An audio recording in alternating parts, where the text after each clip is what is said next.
The issue with this is I can't actually tell when I've gone fully live. I am gonna have to... Sorry, I've upgraded to the newest version of OBS, so I'm trying out the version where you can get like your chat and stuff like in your like window, but I'm still kind of scared of like tweeting and stuff until it like actually fully goes live. So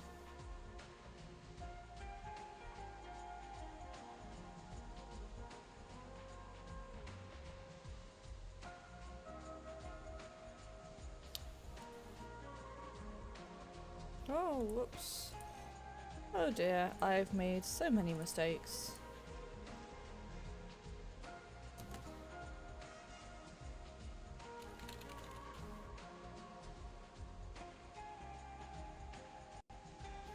Okay, I think we're Gucci. My bot has posted to say that I'm live, so I'm gonna go ahead and say that we're Gucci. Hello guys, and welcome to this week's Indie Thursday. As you can probably see from the starting soon screen, this week we are going to be starting a new playthrough, and that is of the Banner Saga. The Banner Saga is a game roughly based on Norse mythology. It's a story-focused game with like a focus specifically on, rather than like being able to resume from previous saves to save somebody if you fail, the focus is on the experience. I have played maybe a couple of hours of this, not long after I first bought it, and I do remember enjoying it, and I don't know why I never picked it up. I guess I just didn't enjoy it enough to finish a playthrough of it. So we're going to be diving deep straight into like a full-on let's play playthrough of it. So yeah, I think everything's ready. Also, I am trying out the new version of OBS that has your chat like in your OBS window, which should hopefully make my life a little bit easier, because I will just have to swap between OBS and Streamlabs. I won't have to swap between like all three. I know that you can you got your chat open in Streamlabs. I just prefer the way that it displays in Twitch personally. So I don't know how well it's gonna work, but we're going to give it a go, and if it turns out that I need to go in and out of like Twitch on my browser, then such is life. But I am hoping this will make things a little bit smoother, because God knows I could do with them. So let me just wait. Okay, let's head straight in to a new game. Also, I do apologise, my event is right where the loading bit is, which is really unfortunate. The story in the Banner Saga makes changes based on the choices you make. You'll occasionally switch between lead characters, witnessing the story unfold from different perspectives.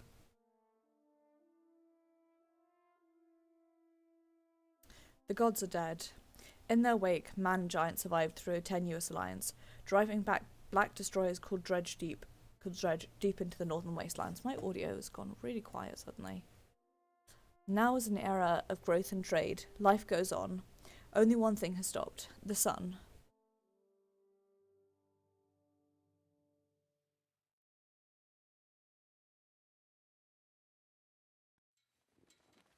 Okay, there we go.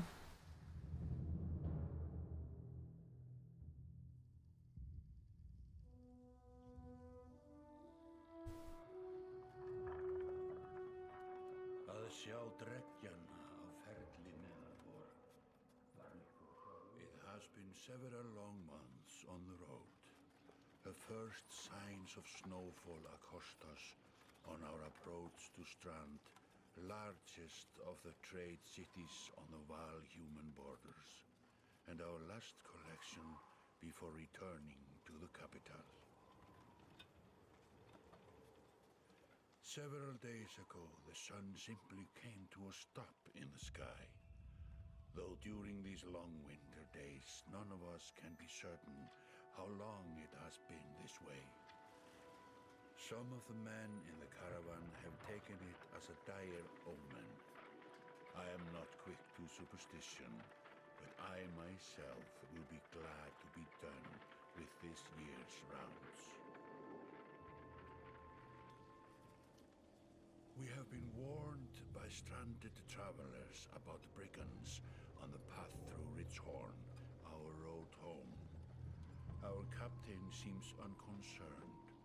Perhaps he is as eager as I to be done here. We will rest here this day and inquire further when we speak to the governor. This game is so pretty.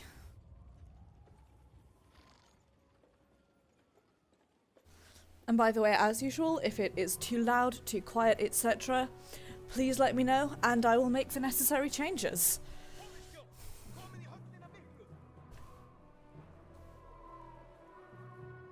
Gosh.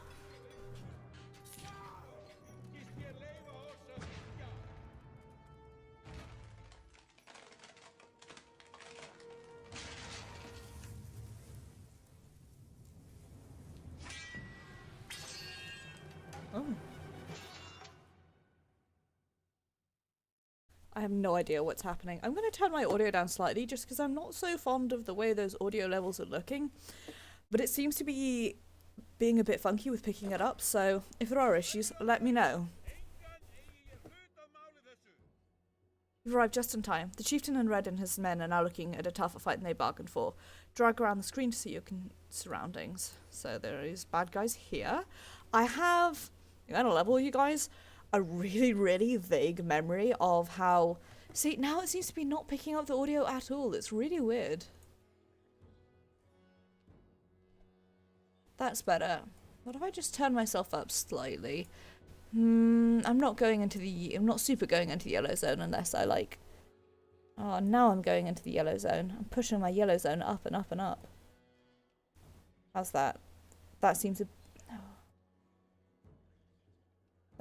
little bit better. I think I'm just going to put up with the music and cutscenes being really loud to deal with the fact that the desktop audio in these scenes is quite quiet, even though it's really loud for me. Anyway, not that you guys care. I'm really just like testing this out, so please forgive. Right.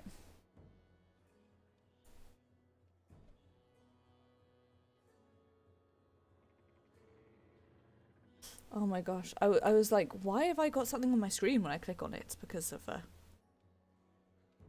thing that I don't actually use. Anyway. So. These portraits are the order of initiative, taking turns from left to right.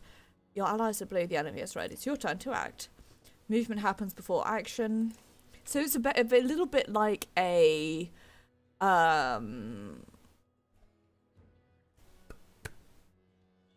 It's a little bit like a board game in the way that it plays. It's going to have a huge impact on your strategy. So we move our shield banger here. Click a tile. I'm playing this on easy, by the way, because... We'll do to that. Strength. 2 less damage. Equals to 0.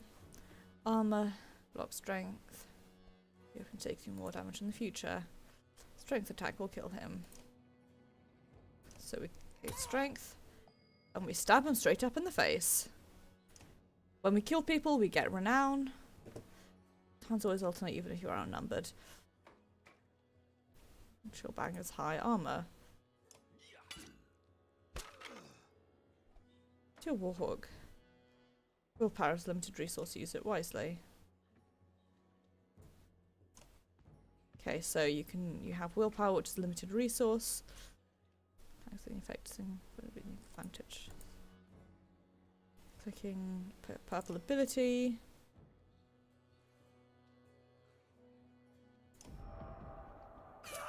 Ooh, that's so cool. Pillage. Guaranteed. So, as you enter pillage.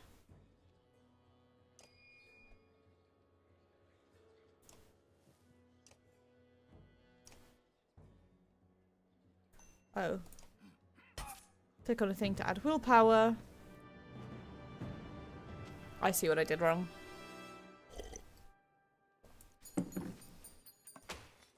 This is when I'm like, why is it suddenly really loud? But such is life. Rabid wolf, that one. How did it come to this? We fool ourselves believing that peace will last. My grandfather built all this from a poor fishing village, you know. He watched the gods die, watched the chaos that followed, watched man and var slaughter each other, even before the dreads arose. All we've done is traded one struggle for another. Now that there are no more dreads to war against, we war against ourselves. This chieftain meant to kill me, and he's not the first. A dozen families in the city would gladly take my chair. This one had men waylaying merchants, both north and south of the city, strangling trade, quite well, I would add, though he denied it to his last. This sort of wolf doesn't stop biting because the head is cut off. It just grows a new head.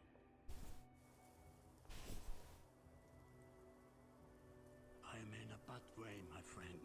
Help me finish this fight and I'll gladly send you on your way with double our king's tithe. Take any men you need. They're loyal. I promise you that. They will meet you down in the proving grounds.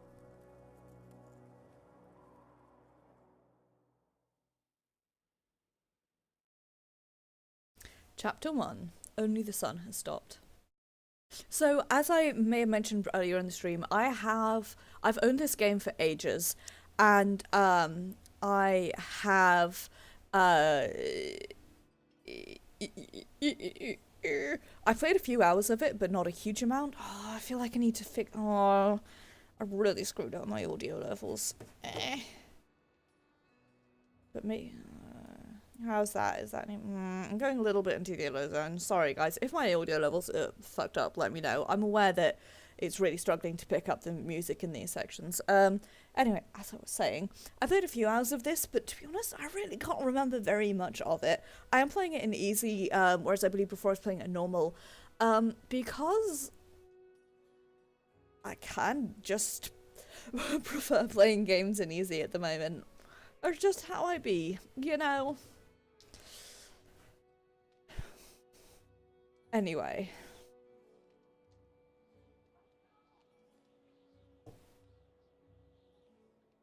You're approached by a familiar man who walks in step with you as you're leaving the Great Hall. He cuts to the chase.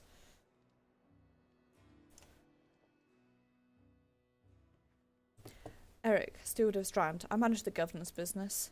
Ubin, isn't it? I feel like we're doing, like, we have, like, good, medium, aggressive. I don't know what I'm gonna go for. So I'm just, I like all of these. I'm just gonna say I'm just here for the tithe. I'm sure you'll get it, if not more. Governor tells me you'll be giving us a hand. What exactly did you have in mind? Scal thinks you didn't hack up in the Great Hall scattered after you took out their chieftain. Governor just wants to make sure they stay down. Was hoping you'd join me at the marketplace by the docks. If there's anyone left to worry about, I know who can tell us.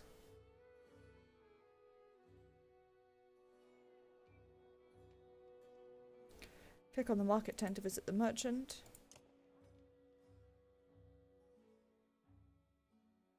Let me handle this. You wander through a rows of open-faced houses and eroded stores, coloured canvases flap on a briny current, one man in particular blanches as you approach. I'm not in the mood today. For what? Talking to an idiot. Scalfling's chieftain bled out about an hour ago had. So when you try and tell me what rat anus the rest of them crawled back into, nobody's gonna try and kill you this time. They don't talk to me. Stay quiet. Eric overturns his flimsy table, scattering Had's assortment of junk across the ground. Gods, Eric, laying on a bit heavy, don't you think? Where are the Scalfings? Noblemen up by the east wall, but that was months ago, last I know. Had skulks away with a wave of Eric's hands, gathering friends from the hovel. Disappearing for a while until this blows over, you figure. Your bodyguard steps forward. We done here? Gun off. Were you wearing green back at the Great Hall? No, just bought them while you were walking around. Why? They look good. I'm glad you care. Gunnoff goes off to look at more stalls. I have a very big memory of loving this guy. Eric, that man of yours seemed unreliable at best. A blind dog wouldn't trust Had, but he used to be a scalfing. If they're licking their wounds, they've probably gone to old haunts, not new ones. Nobleman is a mead hall? Best I can tell, the name's ironic. Listen, I know a guy who'd love to put a few of these gals into the ground. I'm going to find him. I'll meet you there. Should we have an approach of some sort? What a luxury. Come on, you've already mobbed up worse today. I like this guy. Also because I really like his hair. Just make sure the governor remembers his promise. Double the usual tithe. I'll remind him. I'm not very good at doing different voices. I apologise. I only have the one voice and it's my crappy, constantly slightly hoarse one. That's always slurred and usually broken because I've forgotten what happened. So, the next step is the meat house. So, renown is something we can send on experience. I can't... we have 100 days of supplies options. So I'm actually gonna turn this up a little bit. And turn that up. And hopefully that makes things a little bit clearer. But if it doesn't, let me know. So, options. Renown is like our experience points. Morale is almost the how happy are your people. Clansmen are normal people. Fighters are humans, I believe, and Val are these giant horned giants. Whomst we are. Days of supplies is like your travelling resource. And that's kind of it. Oh, and then you can hide it here if you want to take screenshots. But let's go to the meat house. You arrive in front of what must be noblemen. A few minutes later, Eric appears with a weather-beaten man introduced as Valgard. I'll point them out, Eric says with his shoulder. Ready? Let's get it over with. That's the spirit, says Valgard. Okay, here we go. Boots, the front door opens and harder won't close again without repair. As you enter the hall, Eric is already at the head of the table, his axe drawn. Wide-eyed, drunken scalfings scramble to find their own weapons, turning tables and mead steins in the process. Get into another fucking fight. Also, here's a fun fact for you. All of the music for this trilogy, because it's a trilogy of games, is composed by Austin Wintory, who has composed music for some of my favourite games of all time. So, I think we can choose who we want to play as, I think.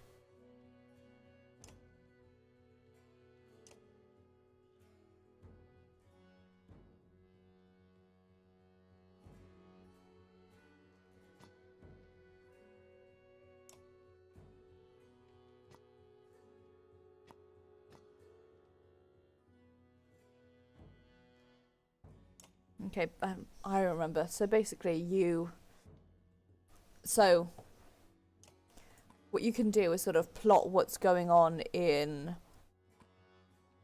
I see. So you decide where you want your people to start the game. Okay. We're playing as him first. Gonna move him here. And then he's going to attack.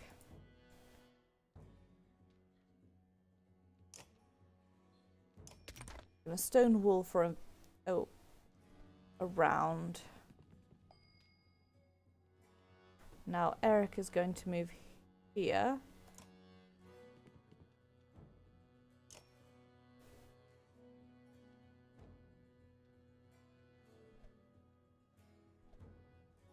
I can't remember what like our max willpower is. He's just gonna wait for a minute. Now, I'm gonna move here, and you're gonna smack this guy to pieces.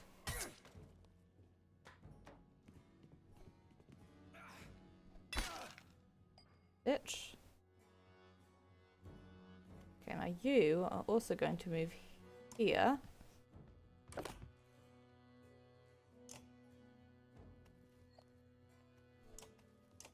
I'm gonna end your turn.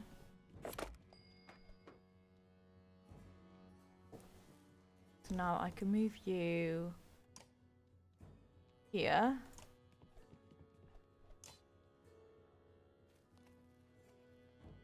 I'm gonna break his armor. Man, Eric is truly fucked. Eric,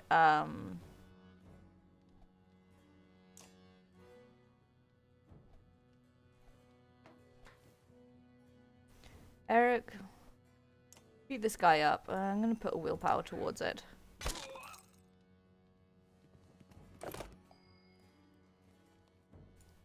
Cause you, my man.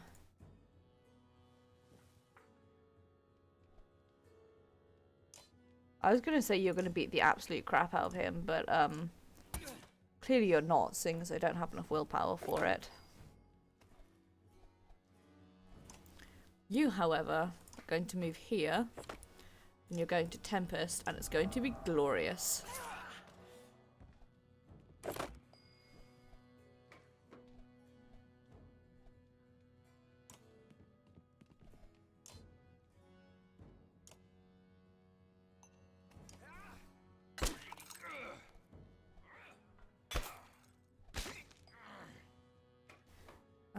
You.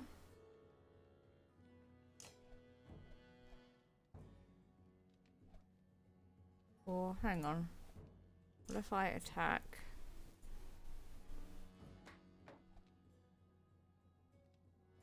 No, I want to attack you instead. Okay, well I didn't mean to do that, but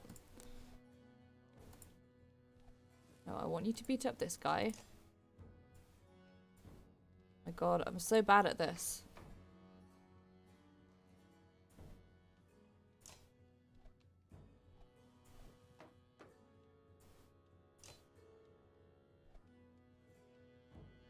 What?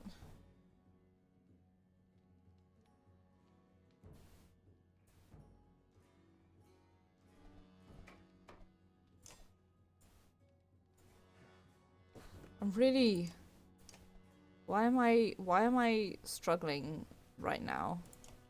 Like, why is this happening to me? When all I want to do is...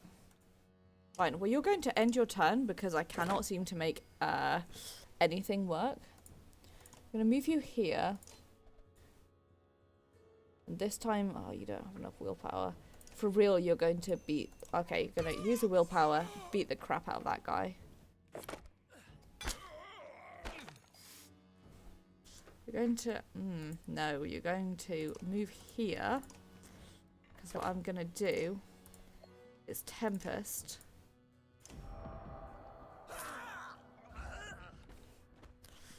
And basically be a fucking badass.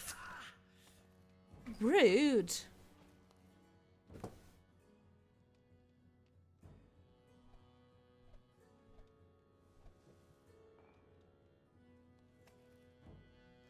Okay. I'm going to stonewall you, actually.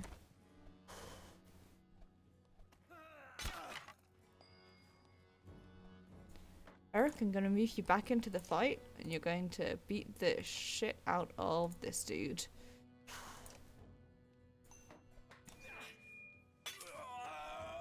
And then afterwards, you're going to rally. Okay, and you. Going to move here. And then... fuck this guy up.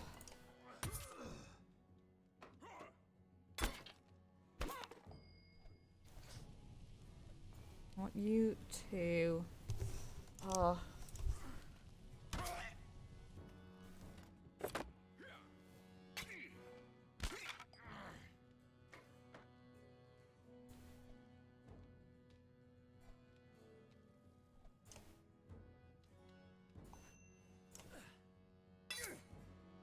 Okay, he seems...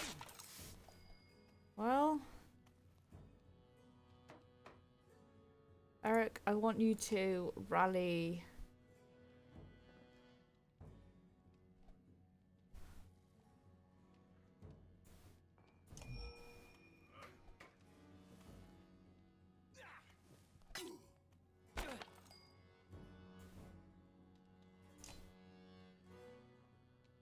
can't remember how to heal, which...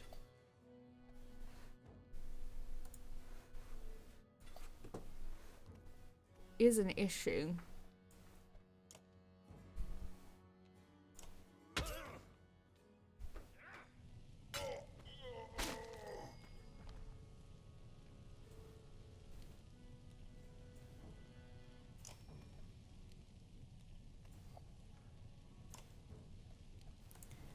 Move here onto some corpses, and then we're going to Tempest.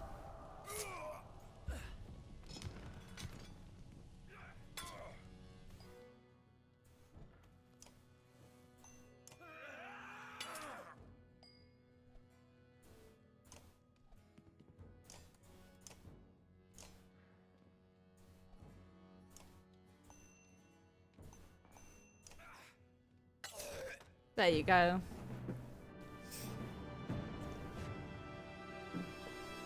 Would regret ever crossing your path if they weren't dead. Gunoff got a promotion. Eric got a promotion.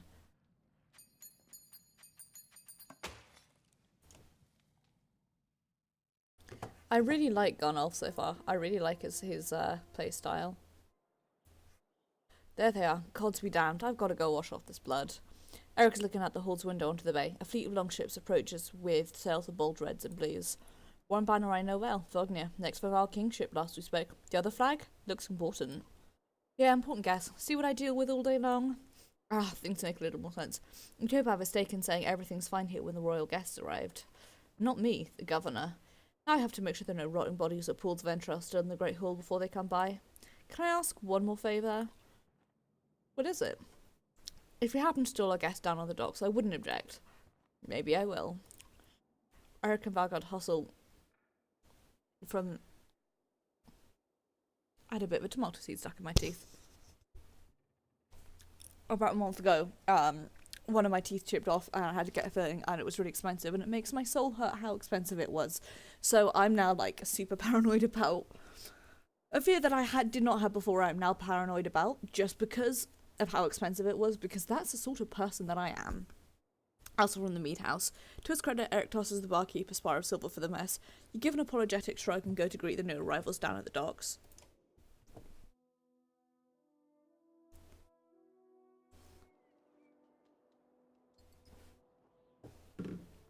Right, boys.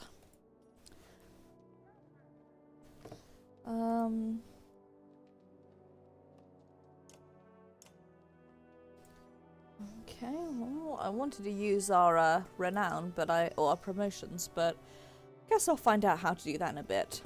Vognir. A familiar Val steps into the docks. In your mind you recall a much younger version tramping the halls of Grofheim, abundant in purpose. God, Zubin, you're looking ancient. Comes with being old, and if there is Vognir, there must be Hakon. Must there? Still bleeding tributes from the poor and stupid old yokes? At what age do you use a sense of shame? Jornder demands it. I'll take that over lingering death in Grofheim. Speaking of, well, I had no sense that you were so far from home. Just returned from Arbrang, in fact. And glad for it. Hakon motions to the other ships in the bay, sails still fluttering, golden wolf head emblazoned on the red. The king of men, or someone on Sid's behalf. The king's whelp. King's son, Ludin. Don't you know, Scrivener? We visit his capital, he visits ours. It's how you make alliances these days. It's a miserable waste of time. Yes, Hakon has it. I'd almost forgotten. It's a good thing you're around, Hakon. Then you're going to Grofheim? I have the distinct feeling I finished my business at Strand and was heading there myself. We should caravan. We should. Give it a day. In better circumstances I'd drink a week away, but it's just be done. Find me tomorrow at the gates. What he's trying to say is the prince is a delight to behold. Where is Moga? Hakon, have him find a place to put up the warriors. I'm heading up to meet the governor. A host of giants depart in his wake. You recognise a few, others are strangers to you. Guess I'm off to find Moga. See you in the morning, Scrivener.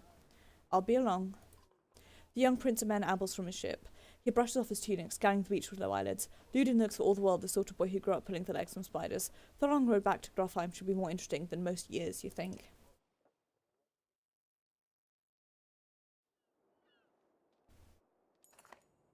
Weariness suddenly settles in, and you chuckle to yourself about what an odd day it's been.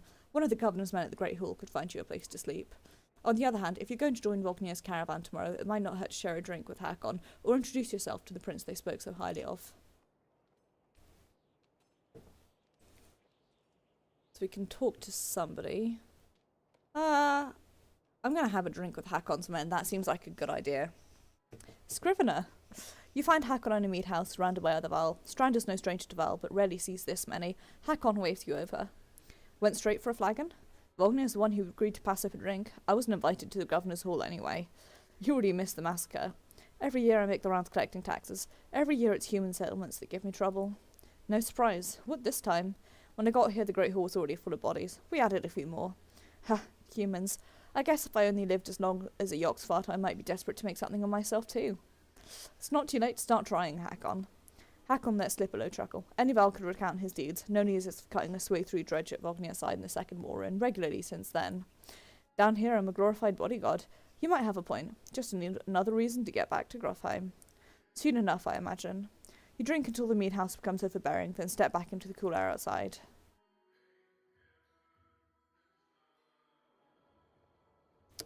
Okay, let's go talk to the prince then, I guess. Is this the right place? You find the prince at an inn. Guards blanket the building, including a sharp-eyed Val who must be working for Luden. A woman in red eventually waves you over and stands nearby, arms crossed. Greetings, Prince Luden. Yes, you're with Vognir? I don't remember you. Not exactly. I've known Vognir a long time. I'll be joining you back to Grofheim with my guards. Luden looks up for the first time. The woman doesn't react. Why? I work for the king, carrying ties to the capital. We cross by chance. Oh, a tax collector. Fine company. What do you want? I have a habit of recording history. I thought we might talk about your visit. Val historian. Don't you already know? Your king and mine are both practically trumpeting it throughout the cities. I've been on the road a while, I'm afraid. Luden takes a deep sigh. Whether tired or ungracious, you are uncertain. Maybe both. A formality, mostly. Vognir came to our capital in Arberang, and now we go to the Val's capital in Grofheim to cement this grand alliance for the next age of men and Val. You sound unconvinced. There's no need for it, and it's damn cold up here. You get the sense you're struggling not to complain outright. You take the opportunity to excuse yourself.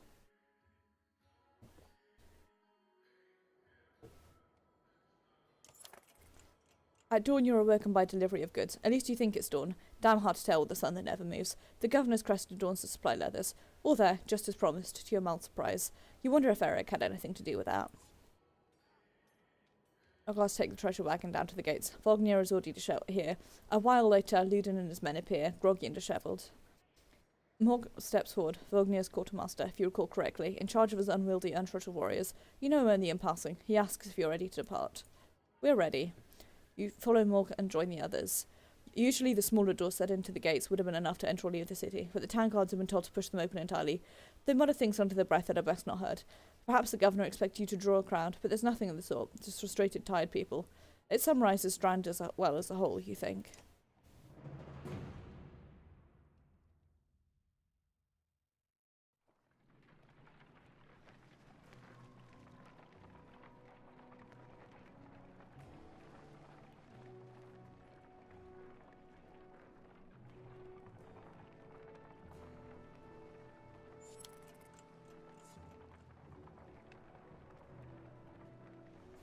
Can't remember how to use morale.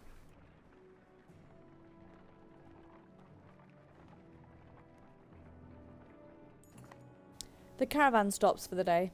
A gift, says Morg, cracking open the meat-cass, from our gracious friend, the Governor of Strand. Hours pass with raucous laughter as the mead is passed through the camp. Toast to Vognir. You raise your drink, toasting the alliance between man and Val. The others join in. Luden's expression is like a stone wall, but the others laugh at your exaggerations. Eventually, you sit down beside Vognir. Thanks for the speech, slurs Vognir. Looks like you didn't have to miss out after all. Thanks to Morg. I thought the damn governor would never shut up. Did he give you the history of his entire family? He tried, then he asked me to clean up his mess. For your benefit, turns out. I'd have given the job to you too. God, there's no joy in politics. Speaking of which, what happens after this business with Luden? Hopefully the boy goes back to Arbrang on his own, and I can take out some frustration on Dredge or something. Starting to sound like Hakon. You don't like the life of a diplomat? Don't you miss the fight, Ubin? You down your mead instead of replying. Vognir slouches and shakes his head. There's no great joy in killing Dredge, but just pretty sure this nonsense is some kind of scheme between the two kings to force some kind of lineage. Used to be, warriors would follow you for what you'd done. Isn't that why they follow you now? Or is it because I'm next in line? These lines are getting muddy, old Val. They've always been muddy, Vognir. Vognir stares into the campfire, lost in thought. You leave him to it.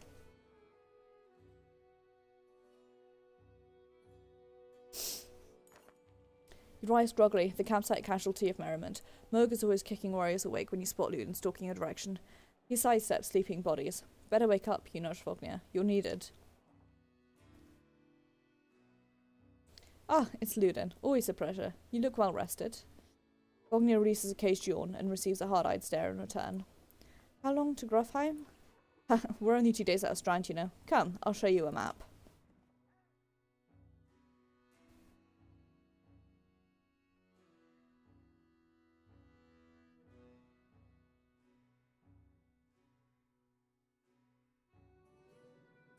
This is a map of the world. You can explore it by striking the mouse to pan and using the mouse to zoom. The location of your caravan is indicated by Ubin's icon.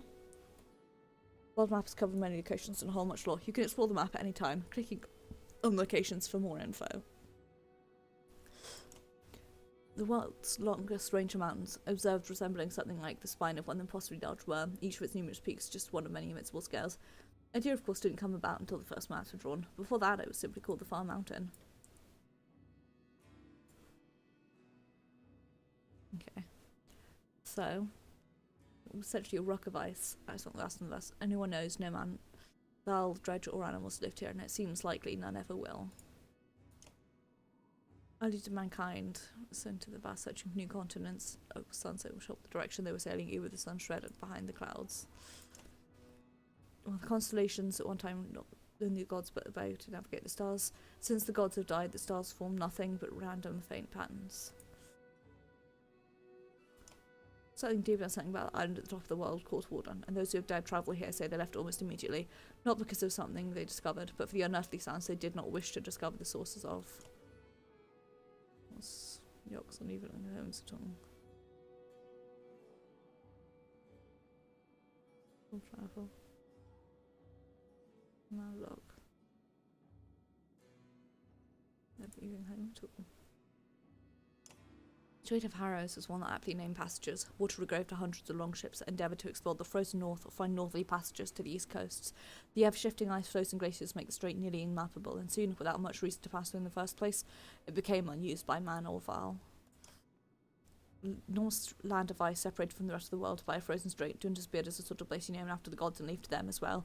So if you explored the place to wasteland have ever found nothing, or never been left, or never been found again. Iduntusbill was a curious exception, island of solid stone, seeming untouched by the surrounding ice and glaciers, from top to bottom was exceptional but massive order. It remains a simple oddity. The tongue on which rests the spear, Montfortine could be considered all things relevant, the most reasonable place to settle on the far north, if there were any reason to do so. The snow and frost storms that rage around it leave the inland relatively calm and temperate. The winter sea in the north strikes a precarious balance between frozen and traversable, but fast-moving flows usually keep it from icing over completely. This, however, makes little difference when there's nothing across the sea to travel to, and no ports of note across the east coast to travel between. Oops, I looked at that one already. The most remote hunk of ice. Oh, those you can. It's debatable whether it refers to the Eye of Needle or the loss of sight that comes with the blinding eye. Top of the world's a piece of ice that were thrown smashed by the god's hammer, which connect the ample to Dundas beard, and that the shifting ice will crash against itself repeatedly. But this is a decidedly more mundane explanation. But somehow managed to flow year round. Many who know something like Northern's predict will eventually break off, possibly pulling apart the hammer and anvil and reshaping the area near Dundas beard. The Great War's end, it was the Valkyr, the first commanders, who would push the dredge so far into the north they were no longer a threat. Some believe the Valkyr committed genocide of unfathomable magnitude. Others believe the dredge were forced to return underground, but not even they can survive these bleak, lifeless ice plains. In any case, if the dredge could be said to inhabit any lands, it is those named after their vanquishers. Spiderweb glaciers, one likely the name of a town due to sheer number of wrecked and abandoned longships that found themselves permanently docked in its harbours. Silverstone, massively space glaciers, barking fancy shapes, fitting tombs, and to the enormous waste of time the entire endeavour would be an abandon the project with half the face of Einar carved into the first glacier. Lies fans head on solid ice near the spear, not just because the weather pattern so abruptly, but because the weather here is so terrible that one can rarely see more than a couple of feet into their face. Thin needle of icy rock. The unnatural shape of this beer implies that the landmass split off and sank at some point in the distant past. Lotus new seat power. Stands of Drofheim. With enhances was a sprawling stone fortress full of Desponderval. Only the most iron-fisted and stubborn remain. Okay, I'm not going to look at all of this because I will be here forever. But basically, there is a lot of effort put into this. So we are headed to Some of the Val and seat of their power, founded by Arnfana, the second Val King. Moved around a lot, most consider Grofheim their capital. The deeds of the Val are honoured here, and all warriors of worth are buried at the foot of the two spears, where they are said to have become part of the Val's march itself.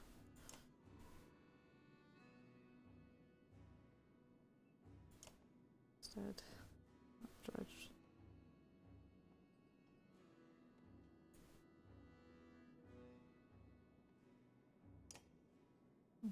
Yeah.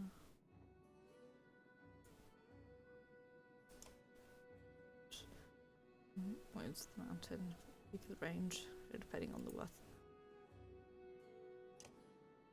Okay, I'm getting distracted and I just want to like look at everything.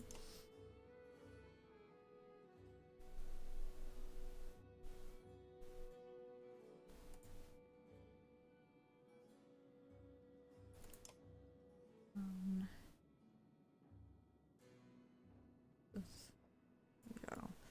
So.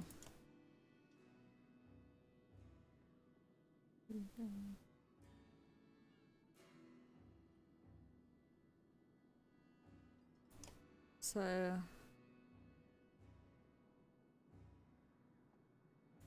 We've got around course spawn with you during the Great Lands explored. Reason to return. And Val. Arbrang.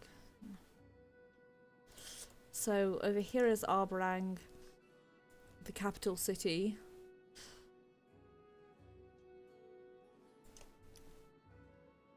It's the biggest city along the west coast. So Arbrang is here, and we are trying to get here to Grofheim. Anyway, sorry for spending like 15-20 minutes looking at a map. We head north and east past the forts. Grofheim's far from Strand, going to be a long march. You should have drank last night, Luden. Why not take the ships to Screamir instead? What's the point of marching? Silverstone Bay is called that for a reason. It stays covered in ice all year. It will tear up the longships. Too bad, though. We could have shown you all the wonders of Skirm instead. A half-sunken city crawling with dredge, Prince. Dredge and glaciers. You like glaciers? Ludin exhales through the nose, a pure disguise for his contempt. He turns and bats the tent flaps as he goes, barking at his company in the distance. Don't pork the anthill, Vognir. He seems no happier to be here than you. Spend a few more days with a boy, old friend. You'll be looking for a tall cliff to hop off to. Ludin's got a shorter wick than Hakon. Thanks, Vognir. Let's get moving. Another half day to Vedfell if we're lucky. I need Oss to be here so that he can tell me how to pronounce things.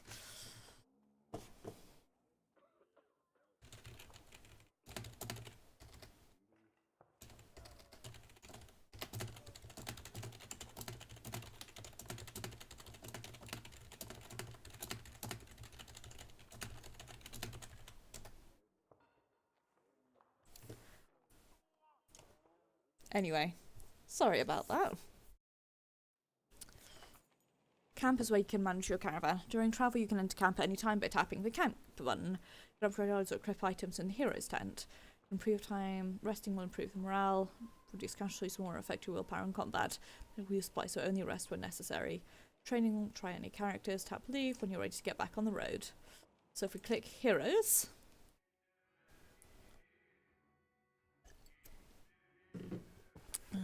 And about abilities. So, Mug has an ability called Bring the Pain.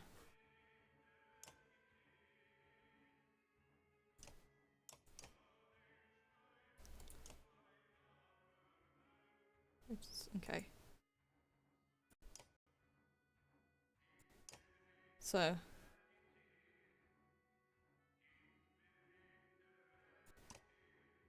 can't remember exactly. Okay. So, 2 points, activate one of the plus buttons. I don't know what these all do.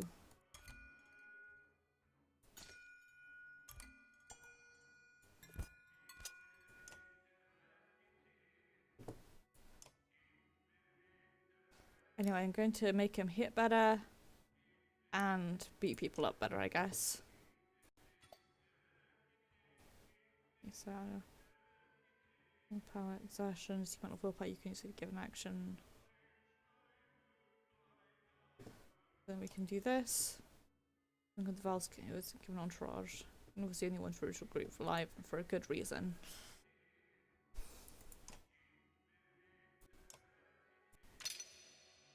Okay. So now he's got 2 points available. I will max out his hits for now. These guys are all level 1. So, Prince of Men, Vast Kingdom, Psych Vice, Pierce and Rivals on account of high attitude, few question intelligence, combat skills, or courage. Hakon was something a legend of Vel culture. When he met Vognir, it was during the Second Great War, in which the two became known for cutting his way through dried while others were struggling to stay alive. Vognir was always the charismatic leader, but there was no question about which of the two would win in a fight. Whoops. Moog was an old hand in Val culture, long on the front line of the fight with the Dredge. He's had the occasional brush with leading a clan of his own, but eventually settled well into commanding Vognir's personal army of Val warriors, and is highly respected among them. Whoops, I want to go back here.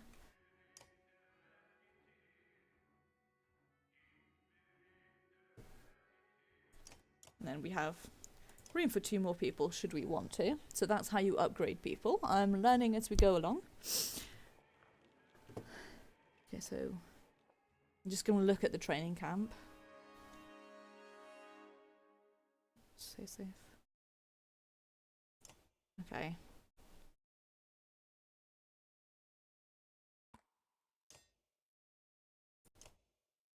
I don't know.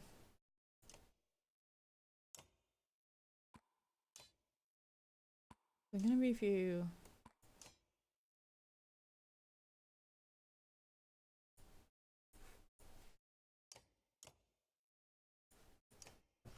Okay.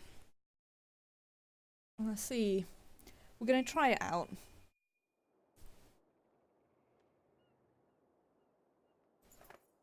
Training set allows you to test your party. Do let you test strategies and safety. New characters as they join you. Okay, so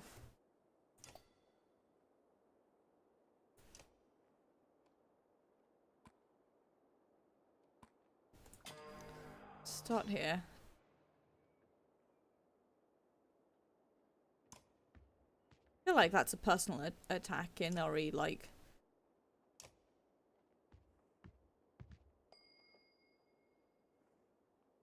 Oops.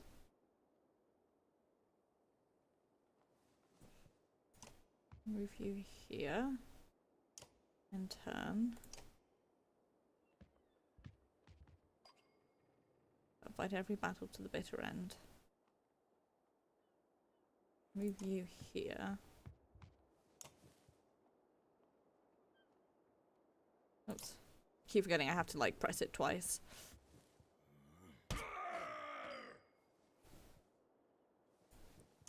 Move you here. I want to see.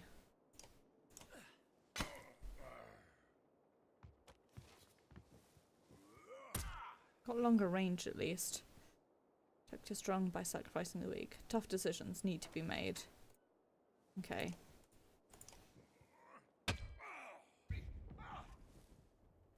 Nice. Hard enough and their friends will feel it.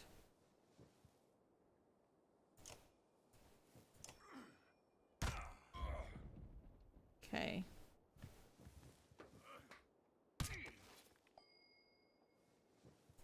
I need to move here.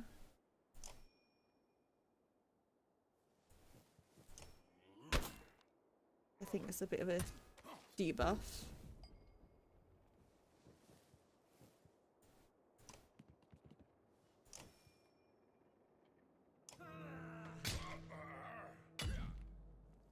Nice. Fucking wrecked. Right.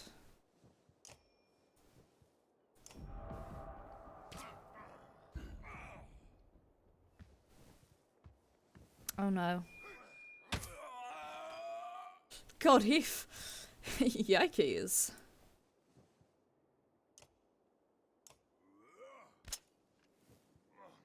Man. I really fucked up here, didn't I?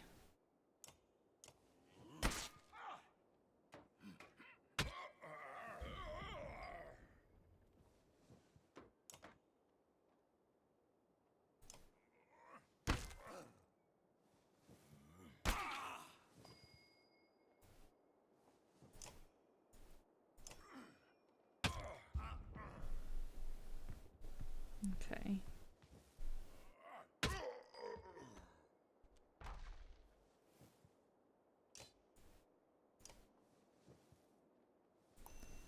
Use a willpower on this.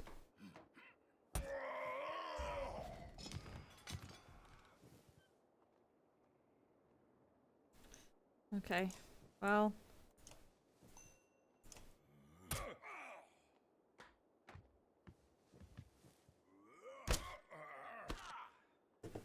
Essentially what we're learning here is that I am not very good at this game.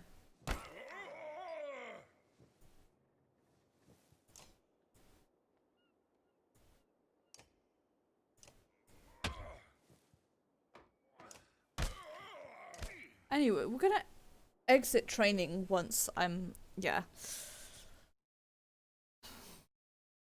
This is why I'm playing on easy.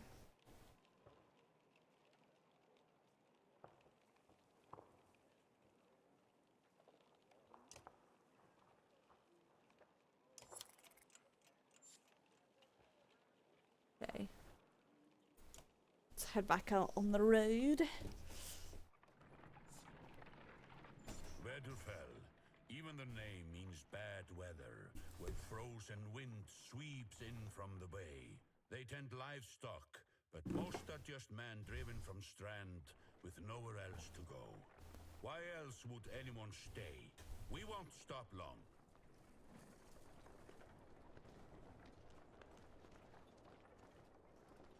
God, this game is so pretty though.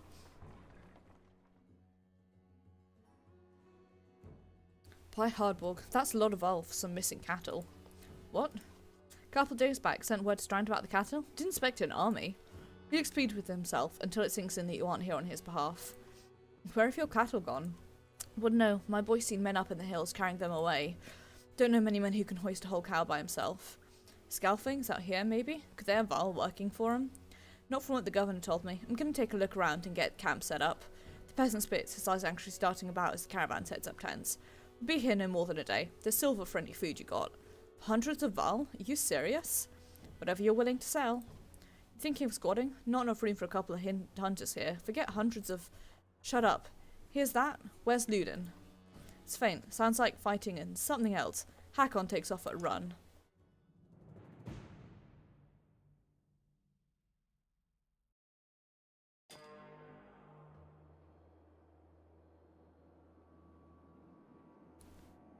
Also waypoints.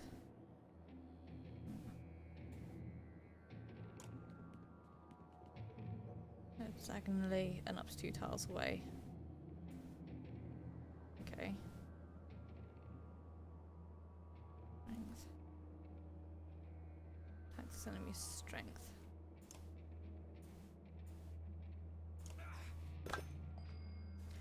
Deflect. Don't break armor. Armor is important. God fucking...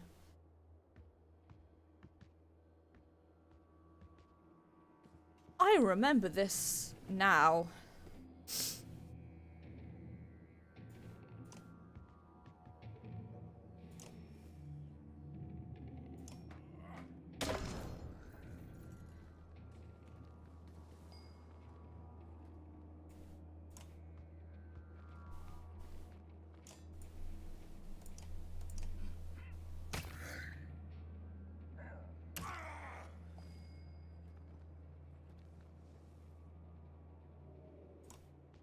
I'm gonna use the willpower up on this. Enemy for retaliating.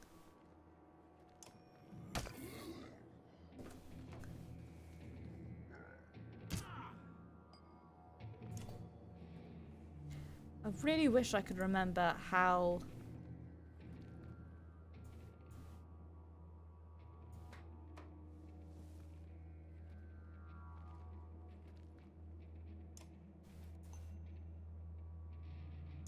Sorry.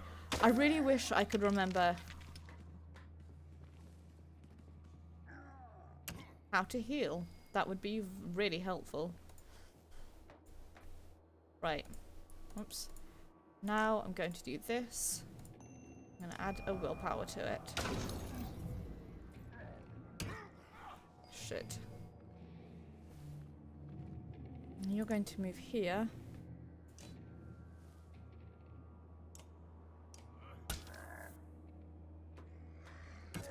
Yep. Shit.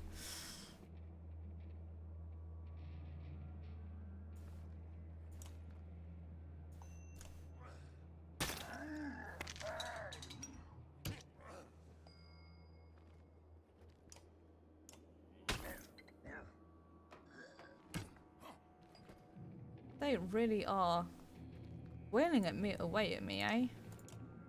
Right. Need to do that. He's gonna move and hit me. It's okay because you are now going to go fuck him up. Horn will give a party active ally. Okay, right.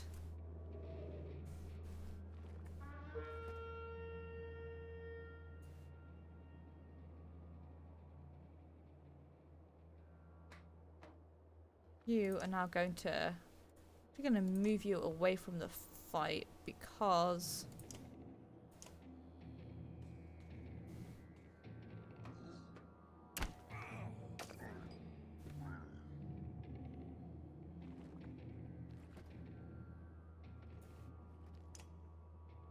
Actually, no, what I'm going to do is instead I'm going to do that.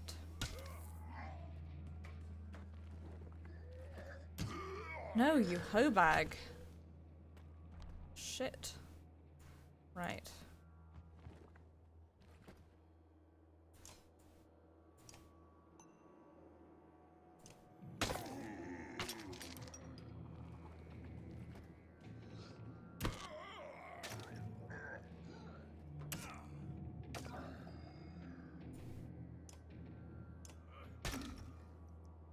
Unless I'm like not supposed to be able to withstand this.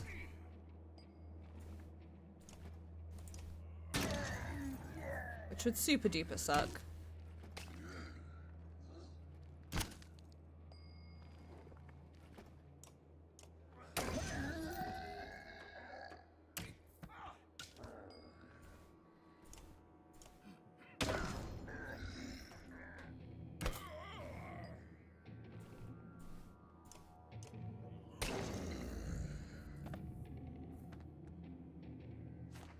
Well, we died.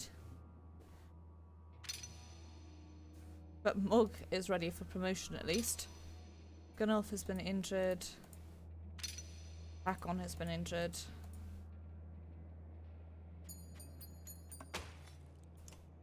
We got some renown at least, so I can level up. You're trying to get yourself killed, Luden? What are you doing?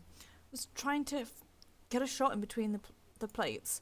You ever seen Dredge before, boy? What kind of idiot? Break their armor first. Where did they come from? You didn't even see them, they were just there. Hakon goes to where Vognir lies face down. The future Val King lies motionless, aside from a spreading pool of blood. Vognir is dead. Chapter 2. Cut with a keen-edged sword.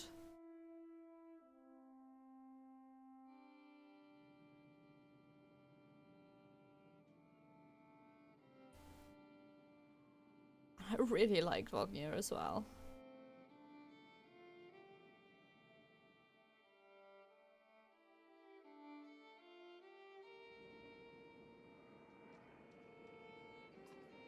Where did that thing come from? Shh, stay close. I think it saw us.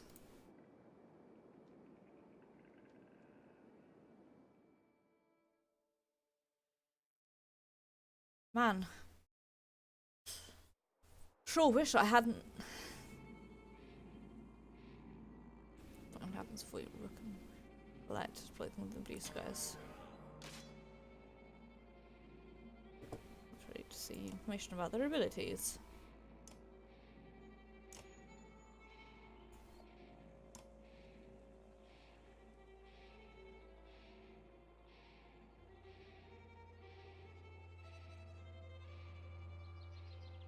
You trying to defeat it?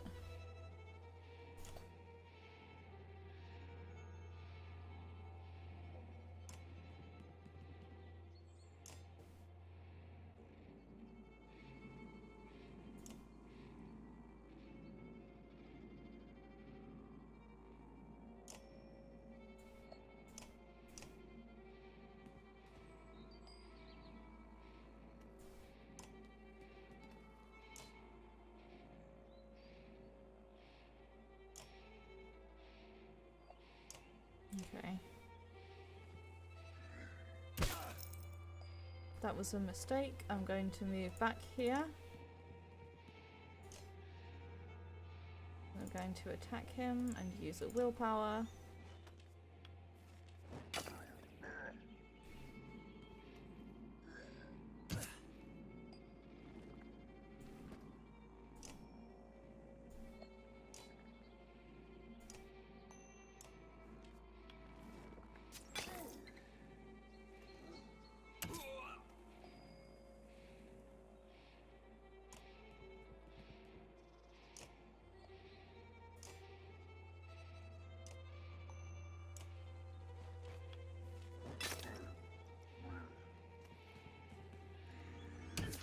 Shit.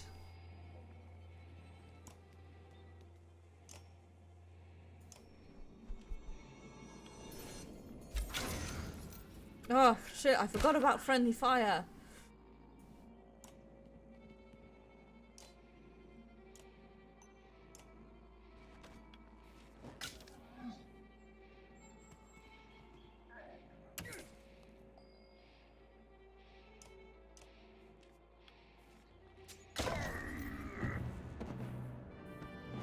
Oof, we did a murder.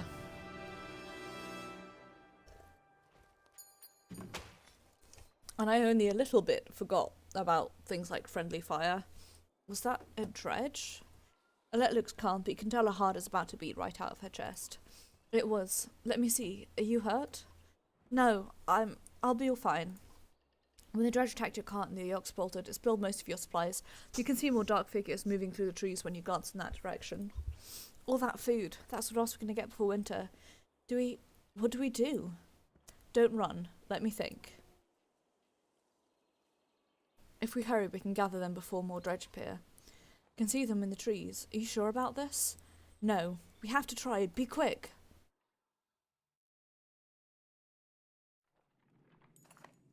Alert calms the ox while you frantically toss supplies back into the cart. More dredge emerge, but you manage to get the cart moving again before they can close in. The colossal figures slowly recede into the distance. Supplies represent food and other goods. Used at a time of starvation, the more people in the caravan, the faster supplies will diminish. See how many days of supplies you have left on the travelled supply, which sounds with a few spices as well as a few items.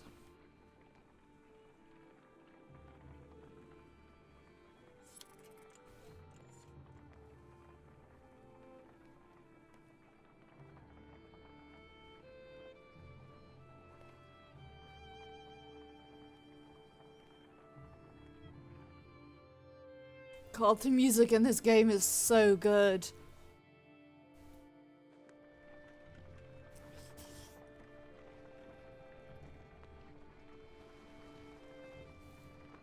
Oh. I never expected to see the dredge with my own eyes. What happened in the north? Already we see more between the trees as we approach our home, and Alette grips my hand tight. We must find Ivor.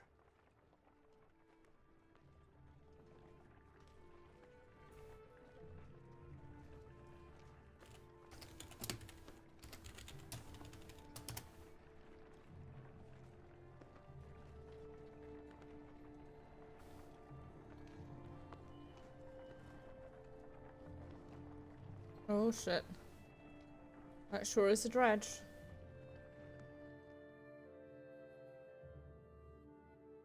Ivor. The enormous Val in question towers over the men in the trading field. He squints as you approach. Already back, Cartmaster? Thought you'd be tomorrow. Dredge everywhere. Dredge? How'd they get through Greyhorn? Must have broken through the fort. The fighters nearby have stopped sparring. They gather around you. Damn it, they'll be here soon if they're not already. You hear screams. From the outskirts, people are running towards the Great Hall. Ivor turns to one of the older boys in his group of fighters. Egil, take a late to the Great Hall. Tell the chieftain what's happening. The rest of you, gather up as many people as you can. Come on, Alette. No, wait, I want to help. Go with the Egil, Alette. Alette looks like she might protest, but scowls and runs off to safety. Codsrook, don't start telling them I know what I'm doing. I know it's a stretch, but they bought it. What's the plan? Just hold off any dredge we see until everyone's inside, then figure it out. More shouts draw your attention to some houses atop a nearby hill.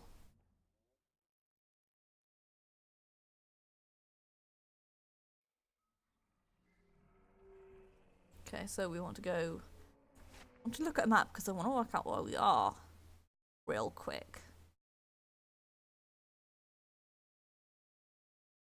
Oops.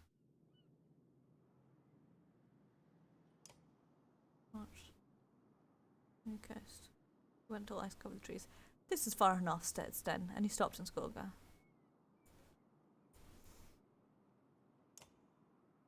Email mess. Guess that looks at everything you've got.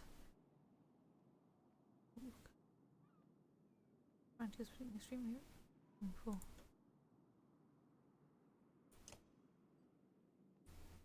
East.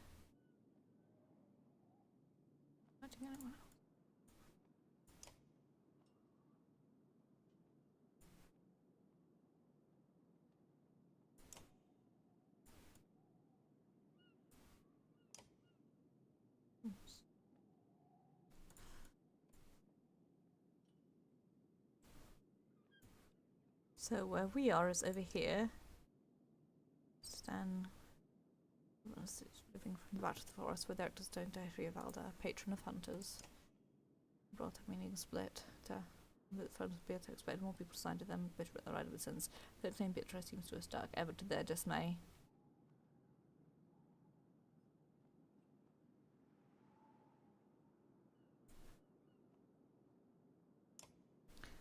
Kind. The east tip of the harbour where the water was considered fit to wash from only if you really had to. The mess of ice and rocky cracks discouraged anyone interested in sailing longships casually down the coast. Speak of Youn's wholly abandoned. Oops. 20 hawks. God.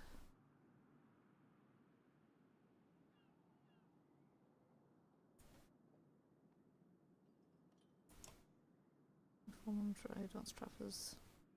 I want to good for Hogstorp's economy and nothing else. Bath. What's the named? Last old father of winter. I'm getting so distracted again. I need to stop. I need to stop getting distracted because then I just start falling in love with world building, and then that's all I can do is short enough dredge gathering in number. Fear threats to bubble over into panic. How long do we need to keep this up, you ask? Ivor shakes his head unknowingly. That's a bad sign.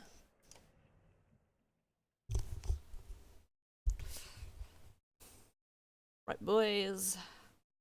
Let's do this. There's only the two of us, so I don't know why I'm saying boys. God, I'm really upset about that guy dying. I can't remember if it's like a story part or not, because honestly, it's been a long ass time since I read this story. Since I read the story, Jesus wept, since I first played this. The one with the shield looks like trouble. Sure does. Now, if I attack, where can I? Let me handle him. I'm actually going to move you here, because I feel like I then should be able to attack you.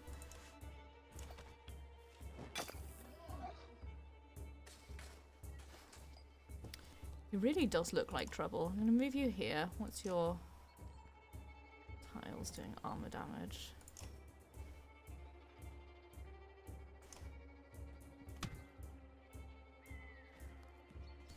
I like that. It's the Begone Thotonator. Okay. I'll move you here slightly out of the way. Armor break damage almost within range attack from our target.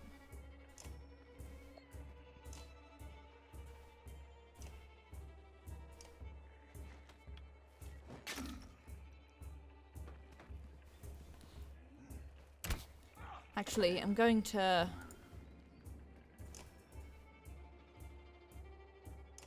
I'll line that up right. I could knock him into one of his allies.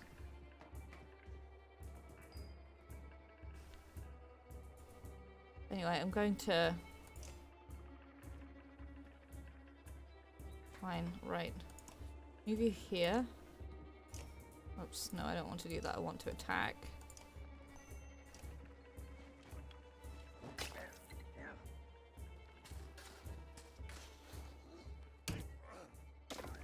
Damn.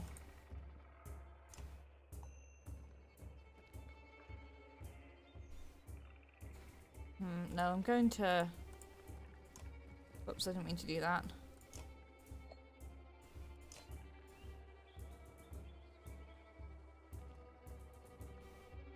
Fuck, right.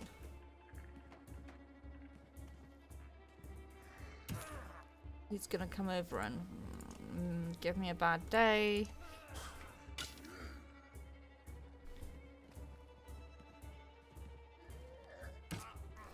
And I fail once again to line this up correctly.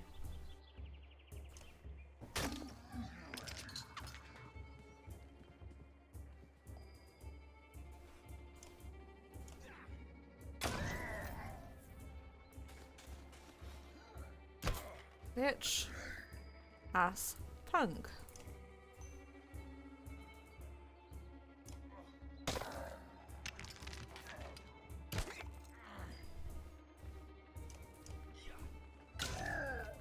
Right.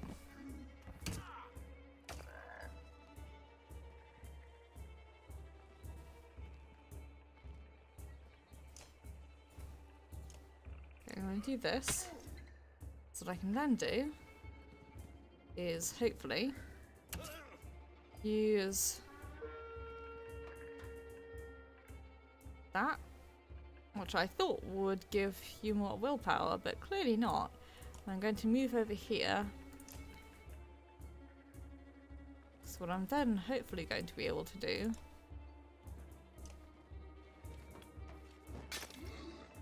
Boy, I'm going to be... Oh, no. Oh, dear.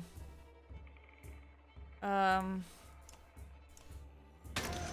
then what's actually going to happen is I'm going to make a bunch of mistakes.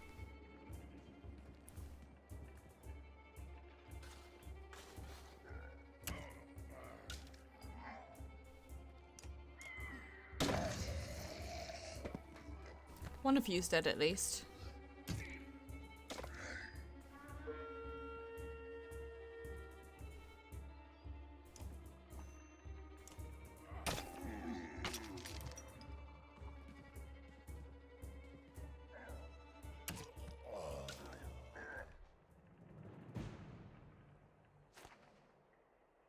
Defeat.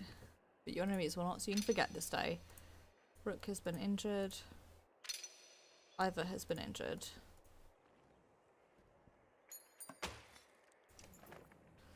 Change difficulty. You need to change difficulty anytime. No effect on the story, the choices you make.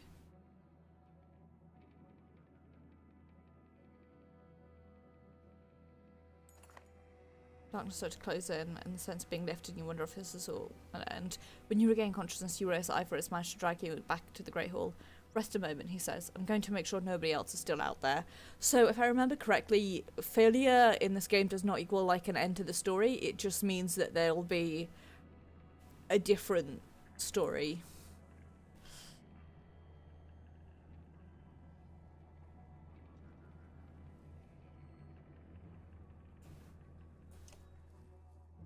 I need to rest to recover my morale. You find anyone? A few. Sent him inside. Gods, this is bad. I'm out of practice, Rook. Look, as long as I've known you, you've always wanted your way out of talking about Dredge. This would be a time to start talking. I can tell you they'd already stop for rest. The sooner we leave, the better. They'll follow us until we're tripping over tired women and children. Then they'll attack. Even after we're wiped out, they'll keep coming, trampling corpses in their wake. There's no end to them. How did anyone survive the Great Wars? Ask the Menders. I wasn't there. But I know you fought your fair share. Yeah, I've killed enough slag for one lifetime. That's why you're going to save us now. Don't lay that on me. Come on, let's get inside.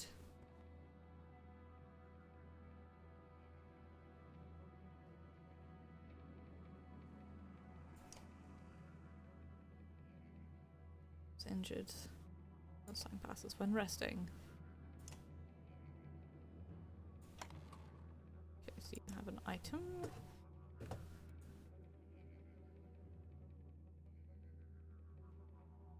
Then I think if he gets 2 kills, then he can level up. That's bracelet. But Woodland's wife to keep her daughter safe from harm.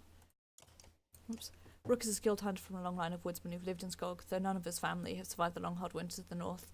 Since childhood he's been close friends with the town's resident of Ivor. His talents quickly landed him the position of huntsmaster of Skog, and Rook wrestles with wanting to teach his daughter, Alette, to become a self-sufficient woman, while also keeping her safe from harm, something he wasn't able to do for his wife Aldis years ago. When Skog was still young, Ivor wandered in a town centre, startling the settlers from Mundwall who'd never seen a Val before. He's never said why he left Varlands to help men build a small town, but each chieftain in Skog's line is happy to have him. He's known Rook since the man was young, and the two have formed a fast kinship.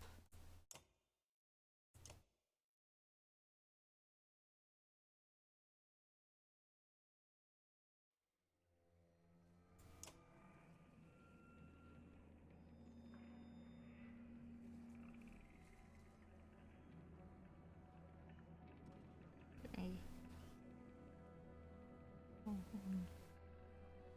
Okay.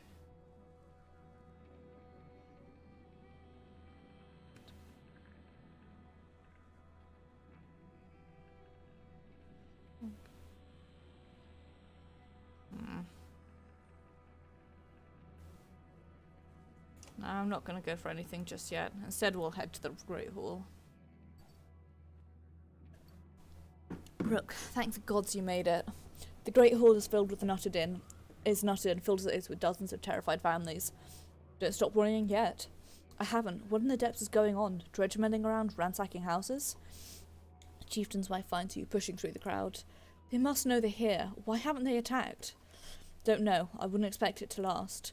I've made some decisions, but tell me straight, what would you both do in my place? I'd have left by now. They're already outside the doors.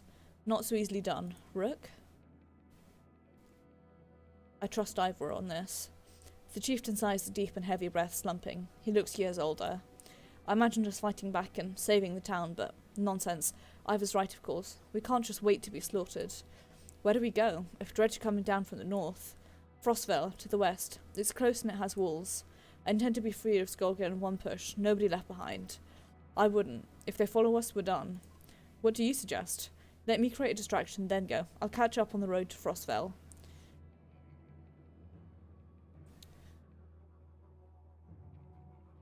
Ivor's right. I'll help with the distraction. The chieftain thinks for a long moment. I didn't ask for advice just to ignore it. Promise you're not throwing away your lives on this. That wasn't part of my plan. Ivor? Nope. Then I'm coming with you. That catches you by surprise. The chieftain rubs his chin, but doesn't argue. From the training she's given Alette, no doubt she can handle a bow. Fine, I'll get the townspeople ready. Make your move, Ivor. We'll leave when you're clear.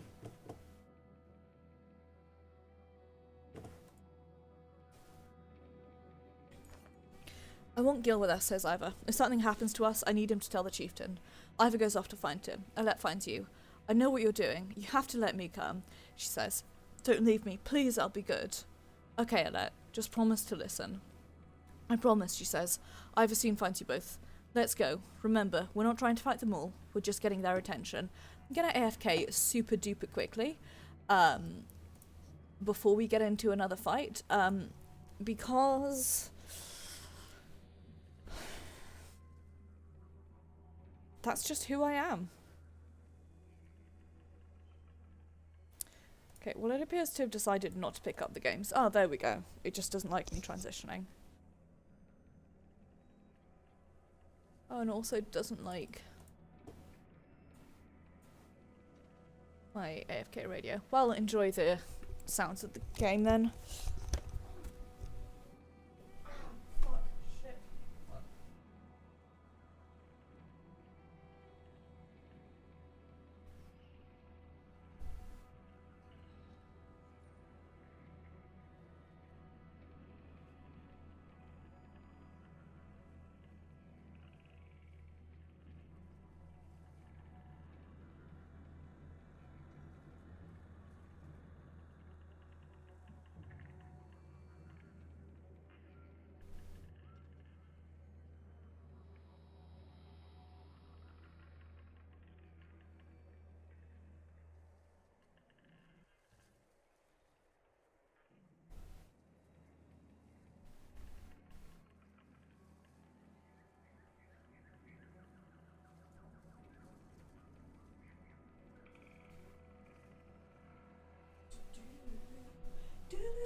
For some reason I had Killing Me Softly stuck in my head, and it came in very abruptly, and I feel like it's potentially a bad omen for where this game is going. But let's find out.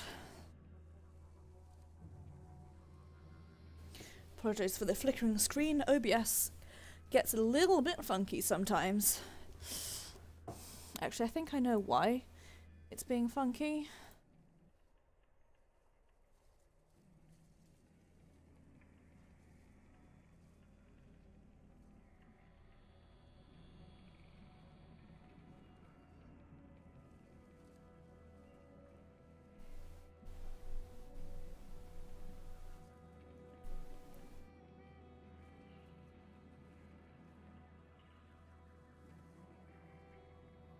Never mind, I was being stupid.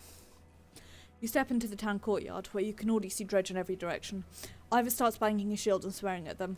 "We kill a few," he shouts, "and the rest will follow. You steel yourself for a tough fight."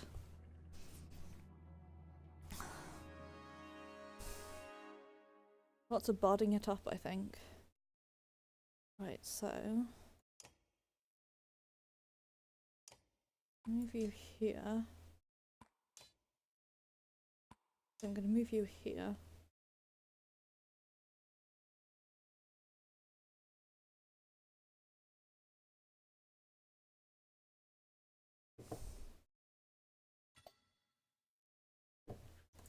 Let's try. Man, I've set this to easy and I'm really bad at it.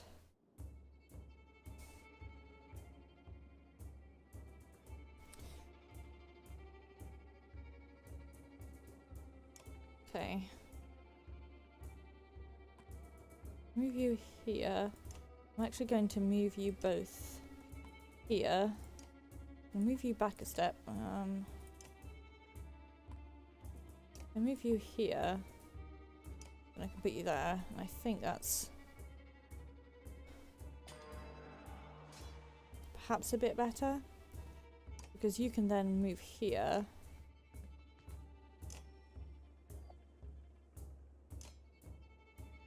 If you end your turn, what you can do is move this way.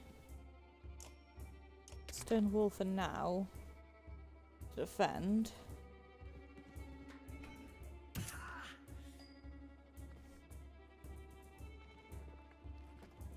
can do is move here. Oops, and attack.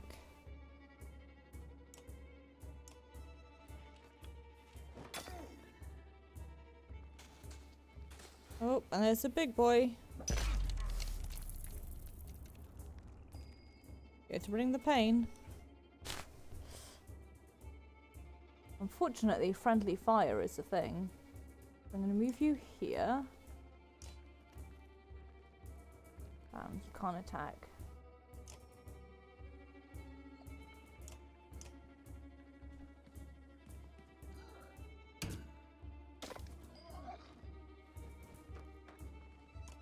Okay.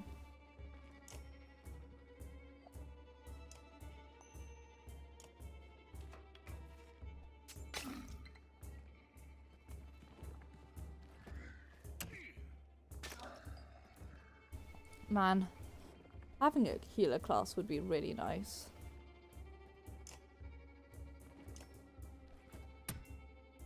Ah, it doesn't do friendly fire. Ah!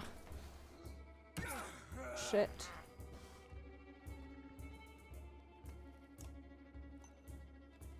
Actually, I'm gonna do this. Fuck your shit up. I'm gonna move you away.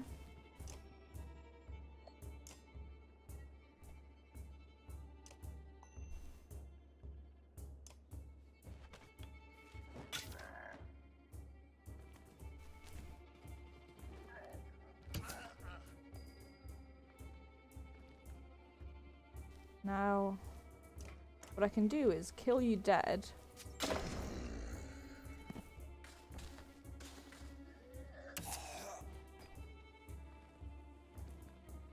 and walk off the face of the earth.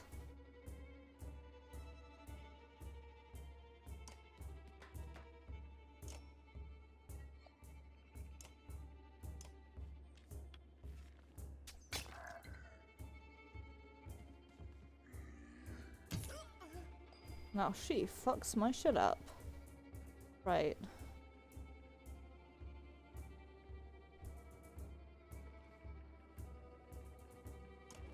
Gonna move here.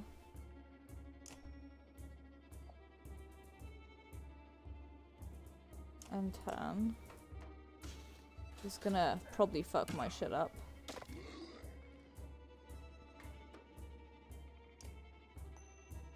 No, what I want to do for you is... Yeah, I want to do this.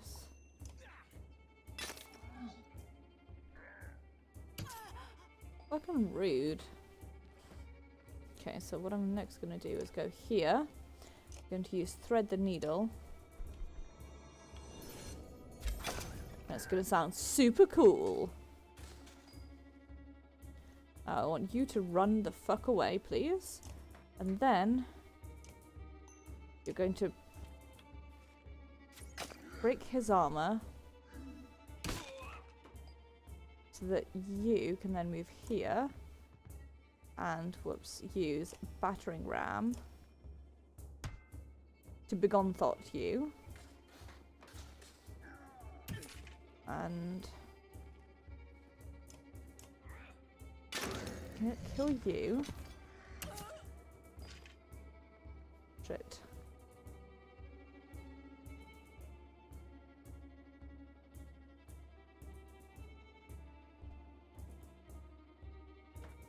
Okay, now I'm going to actually run away.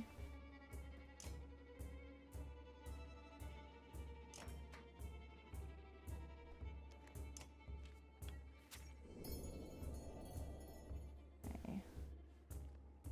If I move you here...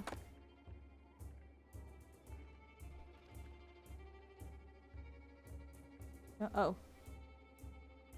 And turn. Move you here.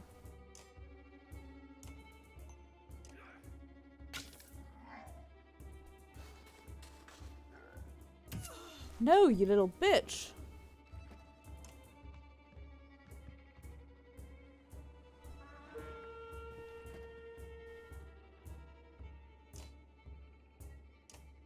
And turn. And you move this way.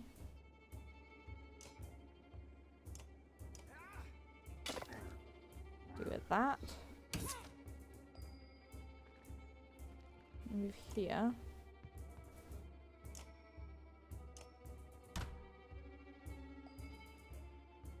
Begone thought now. Move here, and I want you to ruin his day. Or he can ruin yours instead, I guess. Guess that's okay too.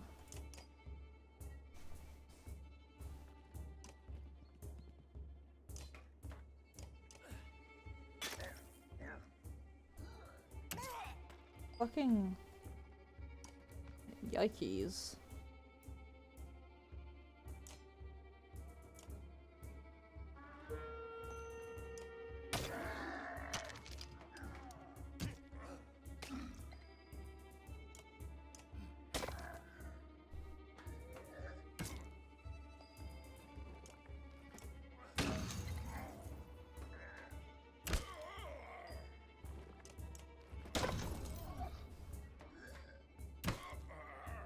As long as he keeps attacking my armor, then we're good.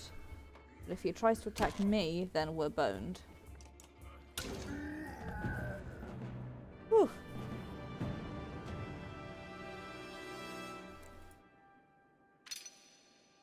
Alette is ready for promotion. Ivor is ready for promotion. Rook is even more injured than he was previously. Alette has one injury. Oddleaf has an injury because I'm bad at protecting my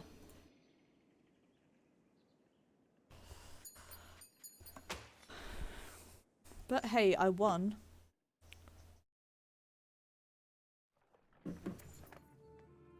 You've no problem getting the dredge to follow. Things begin to look dicey, but you're eventually able to do some in the thick woods where they have difficulty keeping up. You climb to an overlook and wait for the caravan to appear. An hour later, Oddleaf is the first to spot them. There, she points to the road. As you rejoin them, you can tell there was trouble. Some people wounded, others missing. A group is gathered at the rear of the caravan. Oddleaf walks beside a covered figure in the open wagon. Old fool, she says through clenched teeth. I should have stayed with him. The chieftain's death hits you like a blow to the gut. You continue to Frostfell in silence, Alette's hand firmly in your own.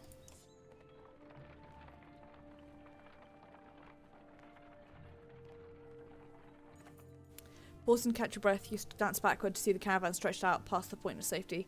They're faced out so far you're unable to see those bringing up the rear. We've got to pull them together, says Ivor. It'd be dangerous to stop until at least the Godstone. The path should be just ahead.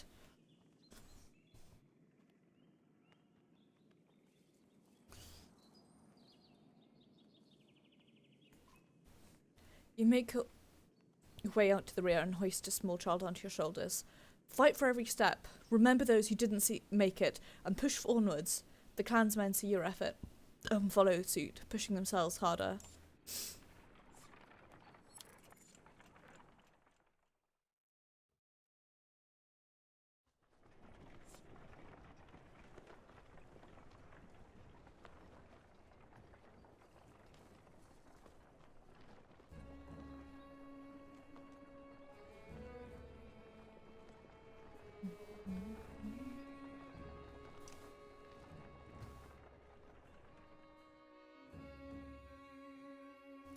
Far enough for today, I think. After a day of misery, men and women drop their meagre possessions beneath the godstone of Fredvaldir. I think. What are we doing? We just left our homes because suddenly there were dredge. Chieftain did what I suggested, and look what he got for it. Look at these people. Someone has to hold them together. That's you, Rook. How am I supposed to do that? Lie? Tell them everything's going to be alright? Gods, Rook, I don't know. Pretend you know what you're doing. That's what the rest of us do. Thanks for the advice. Then do whatever you want. Let them fend for themselves if you can live with it.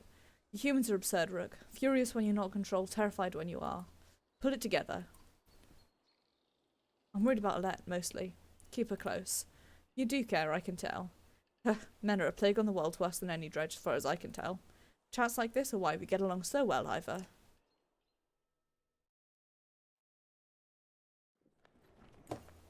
You sleep poorly, the sun forever stuck to an eternally bright sky. Before the others rise, you find yourself staring over a long, low hills covered in pine. Godstone looms overhead, the massive eyes of Valdir looking the same direction as you. The Weatherstone doesn't see many visitors, not much reason to travel so far east. When hunters come through, they sometimes stop to give offerings out of habit more than anything else now that the gods are dead. Rivaldo was the god of hunters and of the wild beasts, occasionally seen roaming the land as both man and wolf. He was always depicted in the effigy with his terrible spear. You wonder what he'd think about his woods being full of dredge now. A young girl from the caravan approaches you. I made this for you, she says, handing you a crude necklace carved from a branch you must have found nearby. Thank you for saving my mama, she says, before running back to her tent. Back at your tent, you rouse Alette, who clings to your arm until she's completely awake. Bad dreams. Eventually, the camp is broken down, and it's time to move on to Frostfell. It feels like an end more than a start. Right, I want to see where Frostfell is so I can see where we're going. Also, I apologise if I'm being like extra slurrier than usual. I've got, here's a fun fact about me, some really annoyingly bad cuts in my mouth right now. And making talking a little bit difficult.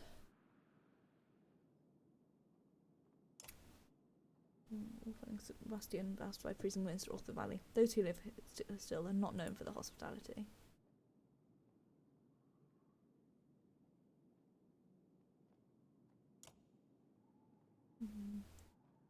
Yeah.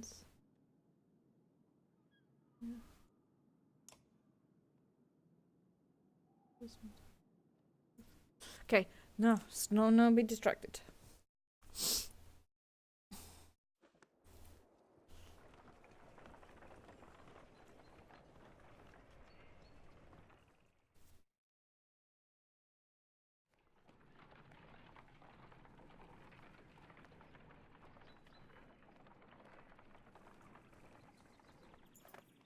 The caravan halts with a group of men appear on the trail, weapons at their feet. You've seen the dredge in your wake, says one. We don't wish to meet them alone. If you let us join you, we'll show you a watering hole with enough animals to fill those supply wagons. An inherent fear of strangers raises matters from the companions. What are you doing out here alone? We're hunting here for food when the dredge found our village, says the man. When we returned, he looks away, unable to finish. I'm gonna let him join us. If you're no trouble, come along, you say. The men cautiously join your ranks and prove trustworthy. The hidden watering hole nearby is teeming with animals, and soon your supplies are nicely restocked.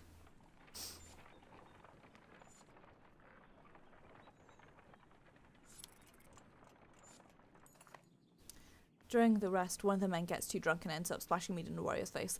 A brawl erupts, many throwing fists and a broken bone later. The instigator, Ravensvater, is tossed on the ground at your feet, angry clansmen looking for satisfaction. His personal defence is little more than drooling and mumbles. Tie him up until he dries out. You grab a rope from the splice and make short work of the sod. A few onlookers throw scraps at him, but most just walk away with a laugh, at least content that some measure has been taken. I'm gonna pitch a camp because I want to inspect our new friends, or wait for us fellow with beds and fresh supplies. The locals here are shocked by the news you bring and discuss it amongst themselves while you set up nearby. Okay, hopefully we'll be able to look at our heroes' camp for a minute. Nice, right. I want to see how we're doing and if we are still injured. Okay, so I need to rest.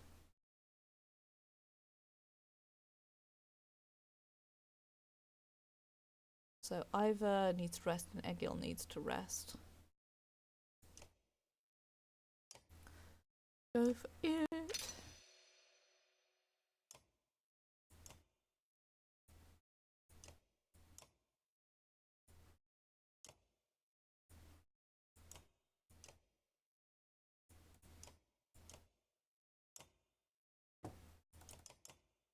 Okay, well,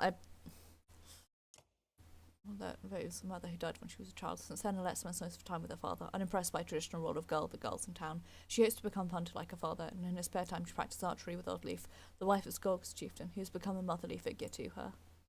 I'm going to...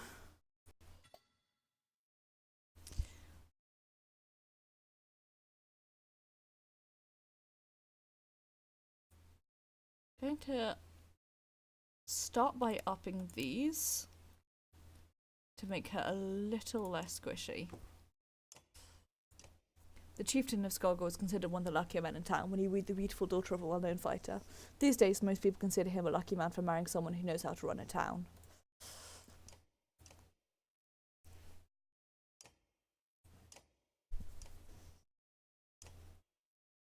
Young boy growing up in Skorg without parents, Egil spends a lot of time behind a battered metal training to be a fighter. The few who know him well can call him Gil.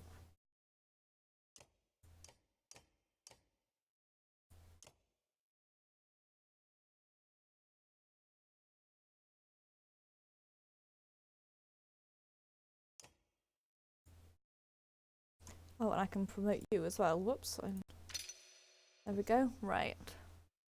So, I'm going to do that. And I'm going to give you another bit of willpower as well.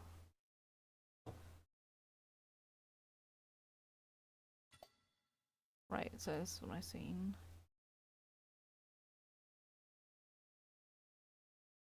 Okay, so that's... Am I dropping frames? No, I seem to be just having a few connection issues. Okay.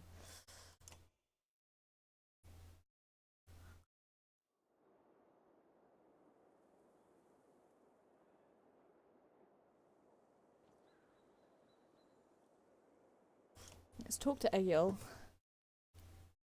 Then we'll rest. How's the arm, Egil? You find Egil just outside of camp, practicing his sword wings. Saw you taking some hard hits out there. Oh yeah, I'm not great, considering everything that's... I'm fine. My arm's fine. It's a strong shield. It's Rook, right? I know we haven't talked much before now. But if you want, just call me Gil. Okay, Gil. I wanted to let you know that I meant what I said before, about making sure nothing happens to Alette.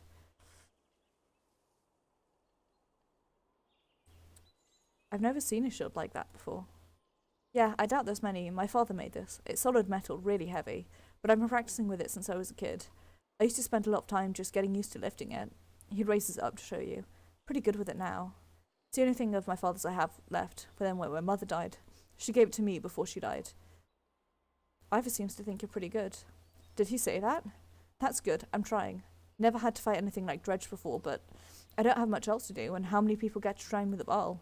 Just seems like I could be a help to someone. God, I love him already. Oh, that's what I want to be. You're protective of Ellen, huh? Well, I don't want her to get hurt. You can see his cheeks turn bright red. Don't worry, she can take care of herself too. I know, I didn't mean easy, girl. I know what you meant. I'm heading back to camp. Stay strong. I will. Oh, and if you need something, let me know. I can do anything you need. Between you and Ivor, we're gonna be okay. I can tell. Okay. I'm gonna rest up. My lad's still sick. Ivor needs another day to not be dead.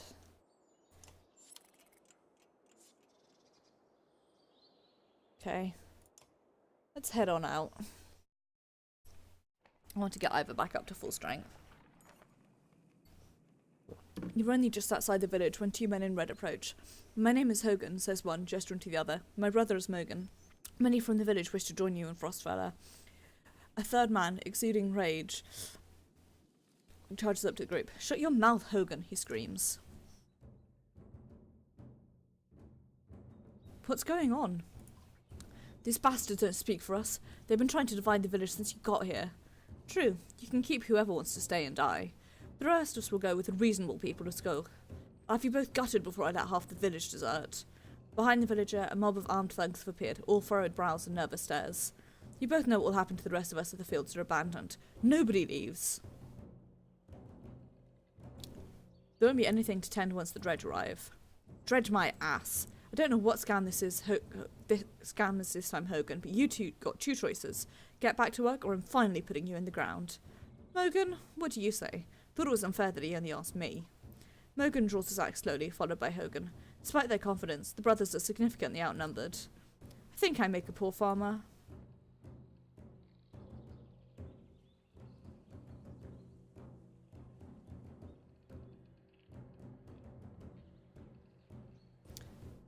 Ivor, this is potentially a bad decision, but I have very vague memories of liking them last time I played this. Let's make this a fair fight. Ivor steps forward. The thugs hesitate. As you pull your axe, you notice that Alette is nowhere to be seen.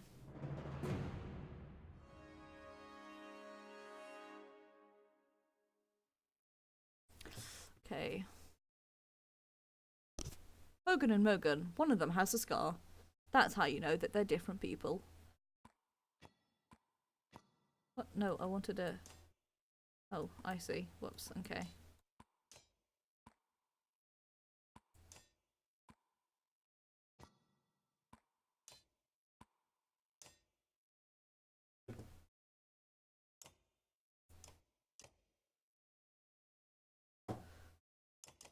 Ah, resume.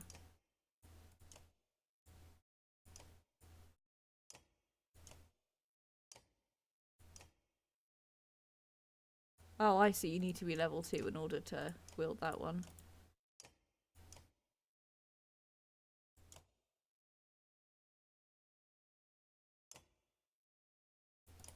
So he should be able to wear it, and I don't know why it's not letting me do it.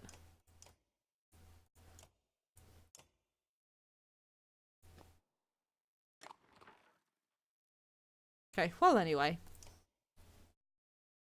Let's do this.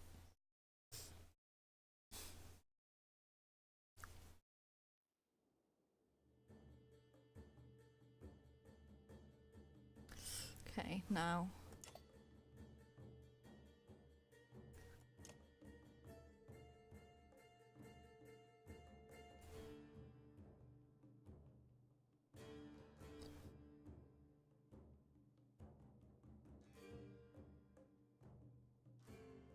Gonna move you over here, out of the way of everyone. And put you here. Seems like a good idea. I want you here ready to attack him, and you here ready to attack him.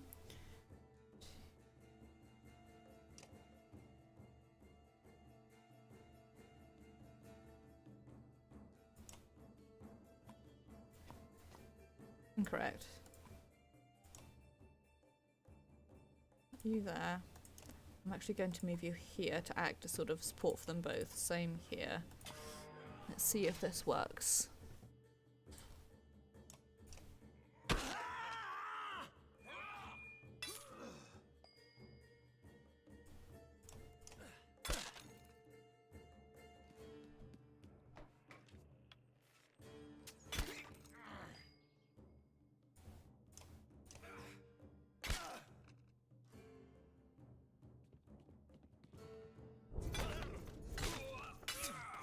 Ooh!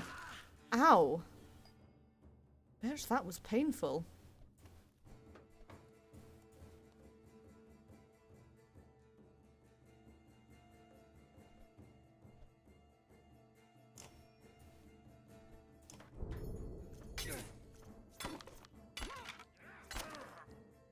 Ooh, that's a nice one. I like that. You little bitch.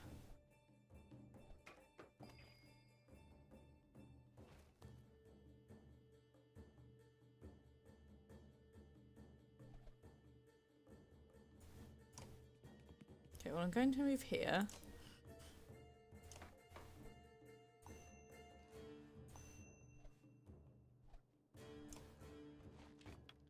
This may be a mistake, but I don't really care. I want you to move out of this nonsense. But I'm going to do that. Tasty trap.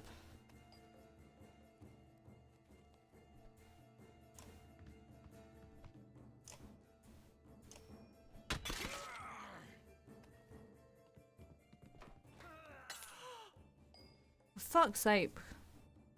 Stop dying, Oddleaf.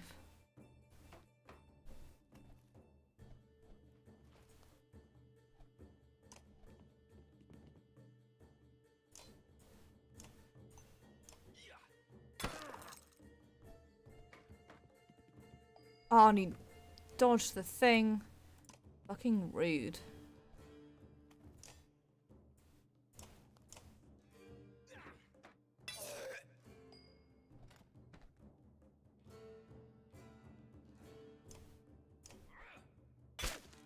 Ah, shit, I didn't mean to do that. Oh well.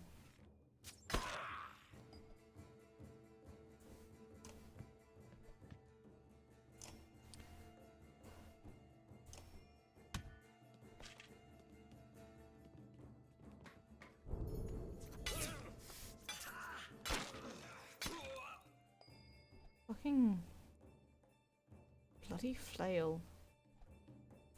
Anyway, let's move out of here. Let's do that.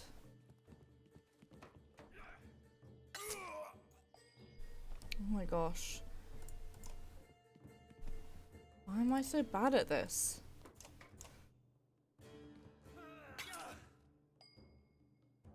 They've already killed, like... I keep hitting that when I don't mean to, like an idiot.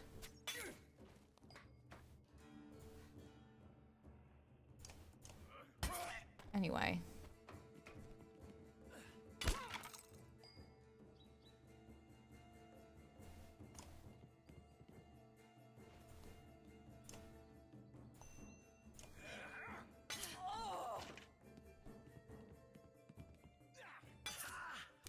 That's more like it. Gonna move out here. And then gonna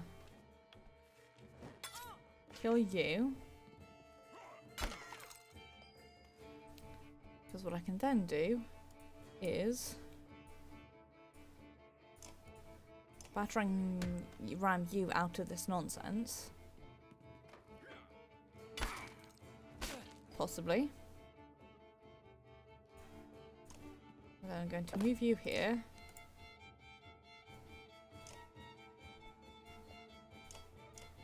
Ready for the next turn.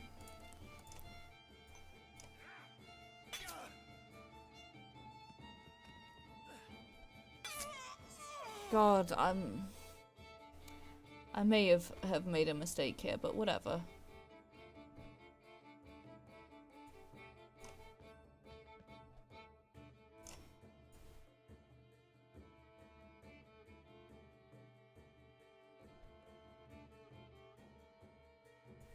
No, never mind. I'm going to...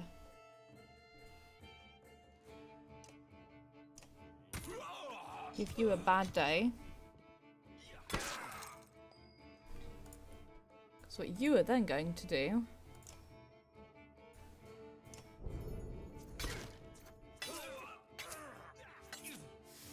is give you a really bad day.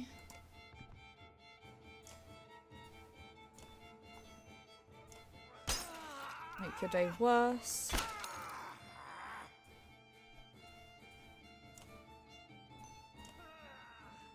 Make your day really bad.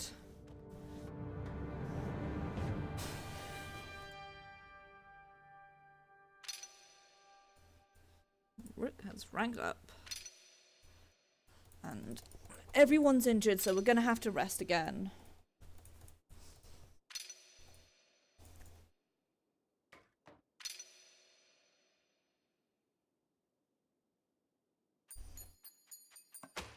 But we got renown, and we made some extra friends.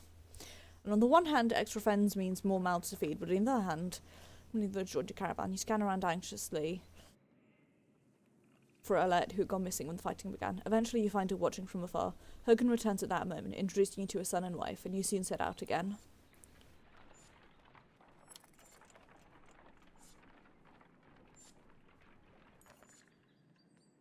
Alette marches quietly alongside the caravan, a little distance since leaving the village. When you stop for a rest, Oddleaf approaches you both.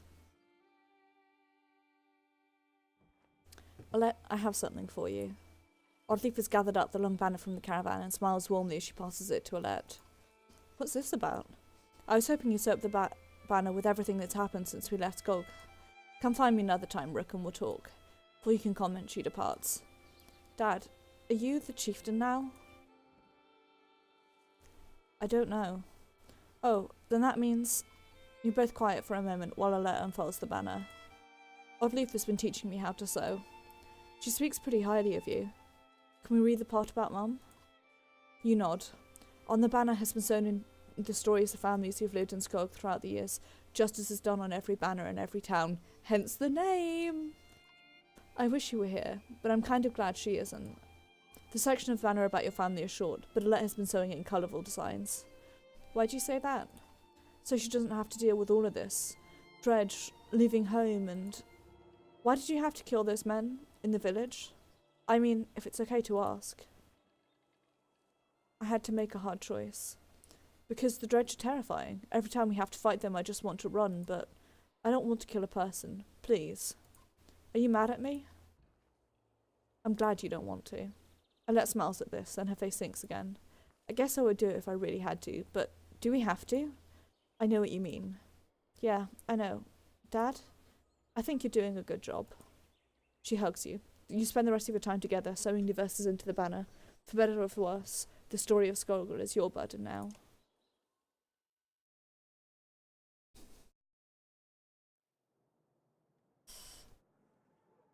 Okay. Let's get to our heroes. Actually, the first thing I'm gonna do...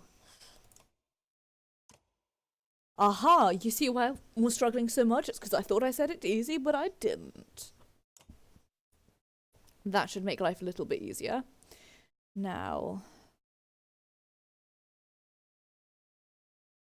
I'm actually going to take Morgan out for a minute to put Alette in, because I think she's slightly more useful than he is. I'm going to swap them around, though.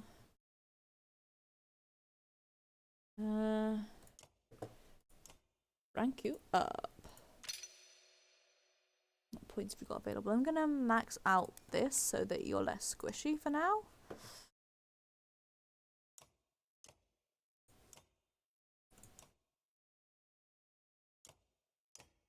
Hogan and his brother Morgan have gotten the same question their entire lives. You don't find many twins about, and even few who know how to use an axe. Hogan tends to be the more level-headed of the two, which may explain why he ended up with a child and wife. Oops, I wanted to. Mogan. Mogan to be thought act first and think later. This may explain the scar, amongst other things.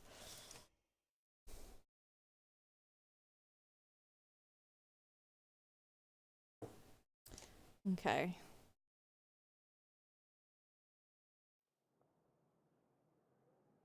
I'm gonna rest for a day to, like, help everyone.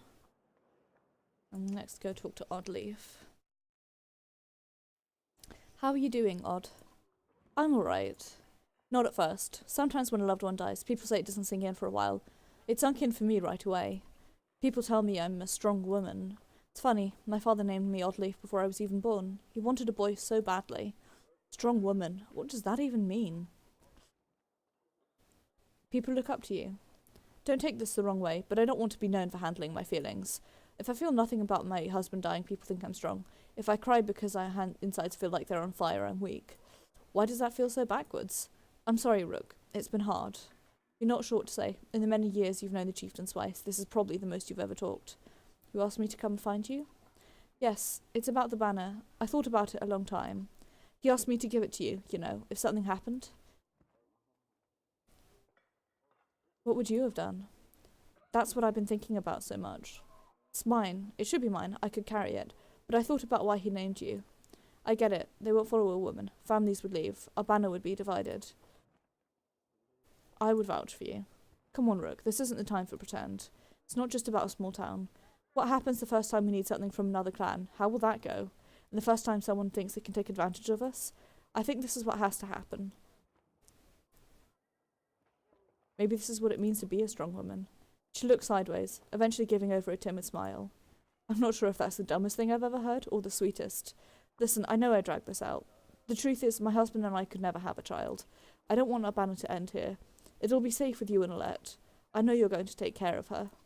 She puts her hand on your shoulder as she heads back to the camp.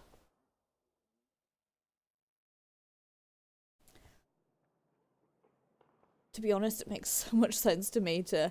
I'm gonna rest to let everyone live again. Right. Let's head on out, boys. I'm gonna look at a map real quick. See where we are.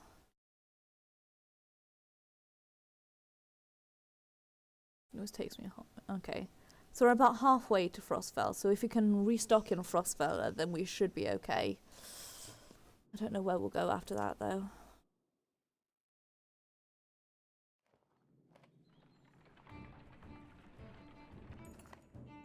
At a small split in the trail, a few fighters stop to speak with you, each carrying a single bag. We recognise this place, one man says. Spent several years here with some kin. If they're still around, we have to warn them of what's coming. With luck, we'll find you again in less than a week. Wish the fighters well. Nod your understanding. Kin is kin, you say. Do what you must to protect them. The man claps you on the shoulder and the fighters depart.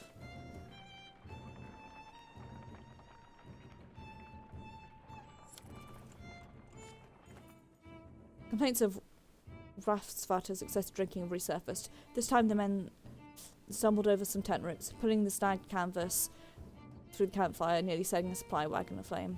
Clansman put out the fire on both the wagon and his leg before leading him to you. Man drinks nothing but water from now on, probably slurring his way.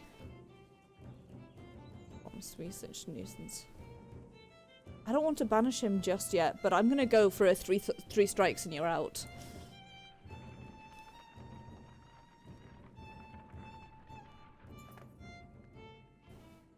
Looking not entirely sober.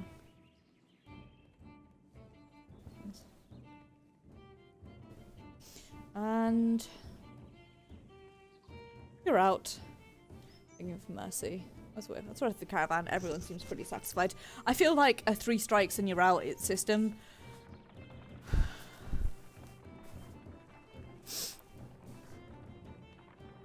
Once a strong, thriving city, the walls of Frostweather now just keep the howling winds at bay. With luck, they'll hold out against Dredge as well.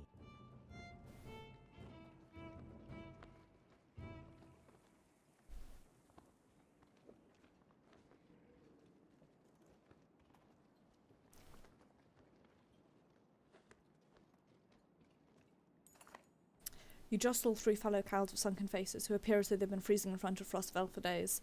The gates are closed. You come to stop at the bottom of the hill. This is not looking good. Why are there so many people in the fields? We can't stay outside in the open like this. Oddleif finds you. Rook, I just talked to some of the women here. Nobody's being let into the city. Why? It's overrun with Val from Blotzbacher, Greyhorn, people from Bitra, all the nearby villages. The dredge are everywhere. And the chieftain was Frostfell has looked himself up in the Great Hall. That's when they close the gates. When the dredge come, these hills will turn red. We have to get in there. I want to know more about what's going on in there. I see a lot of people gathering around rest houses and the gates. We could find out what they know. How would we get in anyway? They closed the gate. I can get that gate open. Let's see if there's any other way before we start breaking down gates. I wasn't going to break it. Just push really hard. I really like the writing in this game. It seems a little bit modernized compared to what I was expecting, but in such a way as to make it entertaining rather than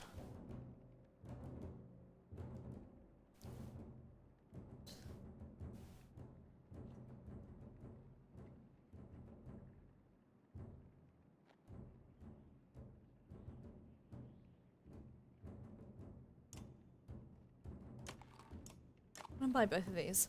Hi Pixie Pix! No worries, I hope you're doing well, Pix. You've come just in time to see me flailing around for a bit longer in this game, because I sort of have no idea what I'm doing, but I'm enjoying it nonetheless. Ah, okay, so you spend renown to buy supplies. Okay, I'm gonna do that. Oh, it won't quite...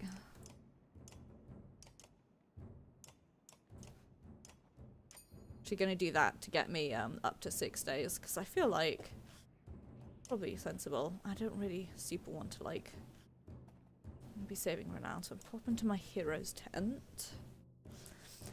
I feel like this game is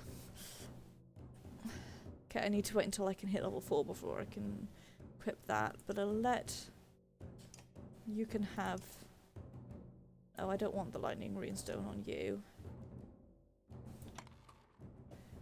I'll let you can have that.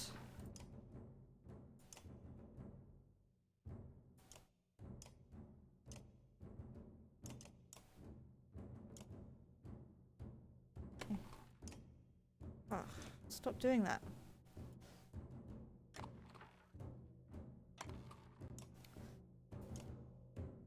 Just don't. Gonna pop that on. I'll probably pop it on Oddleif actually. Anyway. Let's head to the gates. You approach the gate, where hundreds of people have gathered. In the trodden, bloody space in front of the doors, several pincushion bodies lie unclaimed, as though they simply belonged there. Archers up on the wall make it clear that nobody will be getting in. Men and women below intermittently call for mercy and reason when they're not flinging stones and curses. Find out more from the crowd. You spent an hour talking to different people who all had the same story. A couple of days ago, the chieftain shut himself in, closed the gates, and refused to any more refugees. They've got huge stores of supplies in there too, adds one man. They're just hoarding them. Egil puts you aside. I was following the outside of the walls, he says. And there's a water passage we could squeeze through, I think. Not the whole caravan, but if a whole handful of us get in, we might open the gates from inside. I'm gonna shout at the guards just in case. I'm not expecting much. You get as much response as you expected. I will make it clear that nobody else will be getting in. Okay. A lot of people gathering around the rest houses, says Oddleif. Maybe we can find help there, at least make ourselves useful.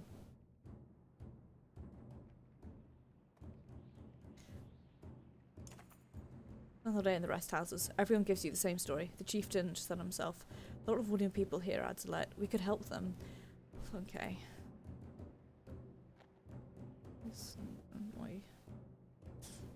I'm going to check out the water passage. Through there, says Ivor, when you arrive at the narrow ducts. Go without me. It looks like it'll get you on top of the walls and then down to the gate where you can open it. Wait for us at the gate, Ivor. We'll be quick. When Egil said water, you should have guessed runoff. Still, you managed to squeeze your way through tight stonework and force your way past an iron grate. You take stairs to the top of the walls. As you approach the gates, armed men take notice. They don't ask questions. I feel like this could be a bad idea. Get out here, Mogan. You're up. But also, I feel like, Uh,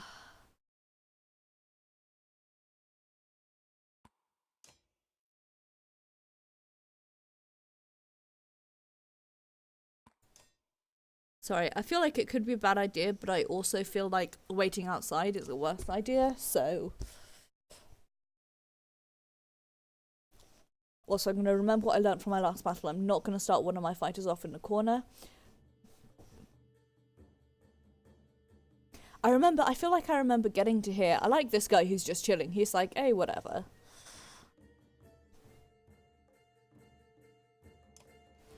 Okay, I'm gonna position one of you each here. I'm actually gonna keep you guys in the middle. And hopefully that works.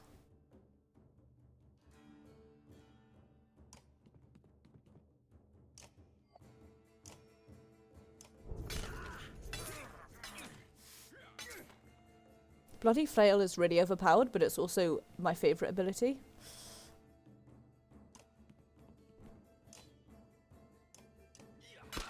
And I really need to up my shield brashes next. I wish this was turned on permanently.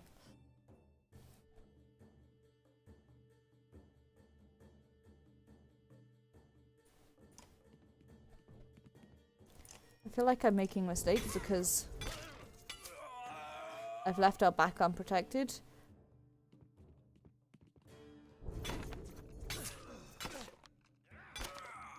Fucking bloody Flail. Well, anyway.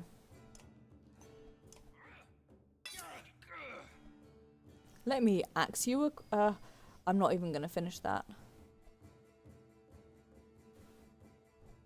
I'm gonna move here, and then I'm going to thread the needle on this guy.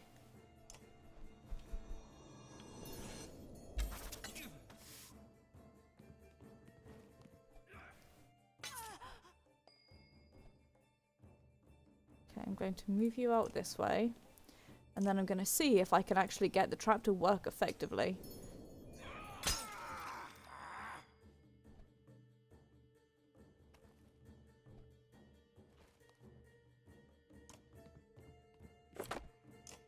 To bloody Flail again.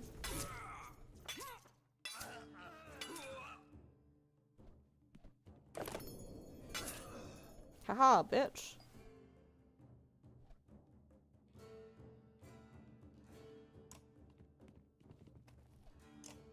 Okay, shield wall for a minute.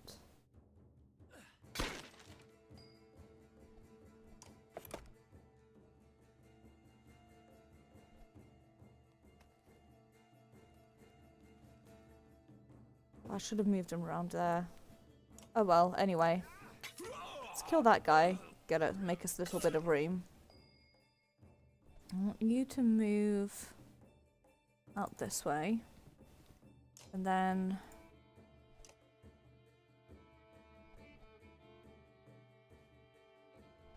I'm gonna attack there. This is definitely a lot easier since I swapped to easy, but... I'm glad for it because... it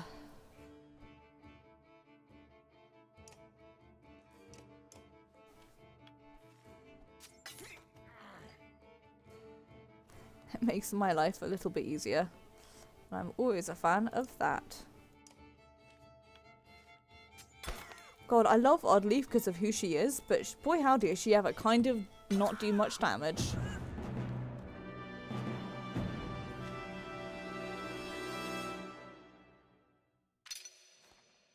Hogan is ready to promotion.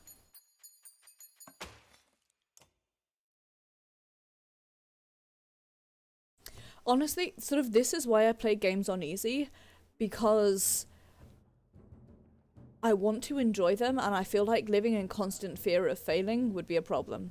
What in the depths are you doing? Letting ourselves in. I can see that. I'm very impressed. But all those people you just let in here, dead. All those women and children with you, dead. And thanks for killing the only ones holding this place together, Scal. What are you talking about?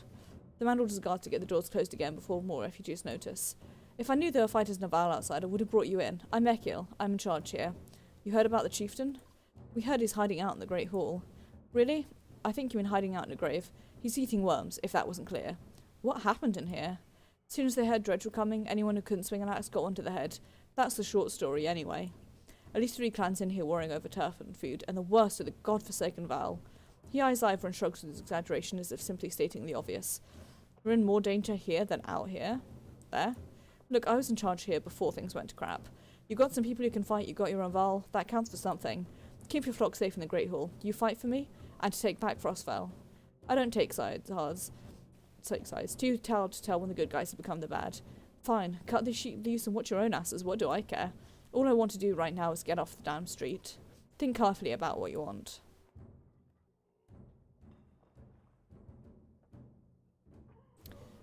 Think this is probably the best idea to take advantage of them. Good, because what I got through thinking would have been a bad idea. Ah, I've got these cuts in my mouth and they're really annoying me. Salt water! Can't afford to buy the actual mouthwash because that's £6, which is like half of my weekly grocery limit. Well, it's not, but it's a lot of my weekly grocery spend. £6 on some mouthwash. Ekil shouts to his men, and with the gates closed, you follow him up down obscured alleys. Hope we know what we're doing. Making it up as we go, Ivor. Chapter 3. Little did they sleep.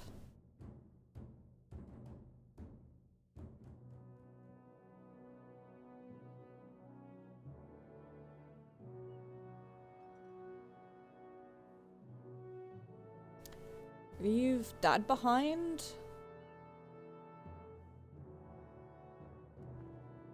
Hakon, we're back. I was able to get about as many warriors from Strand as you wanted and more weapons. Extra supplies too. You perk up, just now realising Morg has been speaking to you. Since Vognir died, everyone has been looking to you to make the decisions. It's exhausting. Hakon? I heard you. I was saying the Val we sent to Strand have returned. The governor gave us most of what we wanted. Good enough. Much resistance from the governor? Some. I don't think he was happy about us buying his fighters using his own money. By the way, Pixie, I forgot to say earlier because I'm an idiot and I was paying attention to the story. Congratulations! Big congratulations for the Pixie Picks. Even if it's not official yet. Biggest of all the congratulations to the Pixie Picks. I'm really glad to hear that you got the offer and that you're getting out. If you don't mind me asking, where will you be moving to? To be honest, my knowledge of American geography is kind of garbage, so it may not mean anything to me, but if you're comfortable. Also, I'm excited because this means that if/when I make it to the States, I can come visit you and I don't have to go to Georgia. Ooh. Have I been to Boston? I don't think I have. I used to have a very good friend in school who came from Boston. All I know is that it's definitely East Coast. I apologise, my American geography is the garbagest. But I'm super glad for you. Congrats on getting out of Georgia. Congrats on getting out of hell, and I hope that you enjoy taking the devil with you.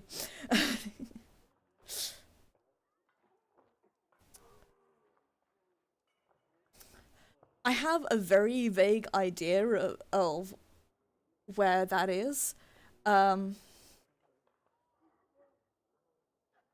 Okay. Man, I imagine, if you like cold weather, I imagine that'll be a really nice change. Although I have heard that New York is the sort of place where it's like frozen in winter and boiling in summer, like any big city, really. But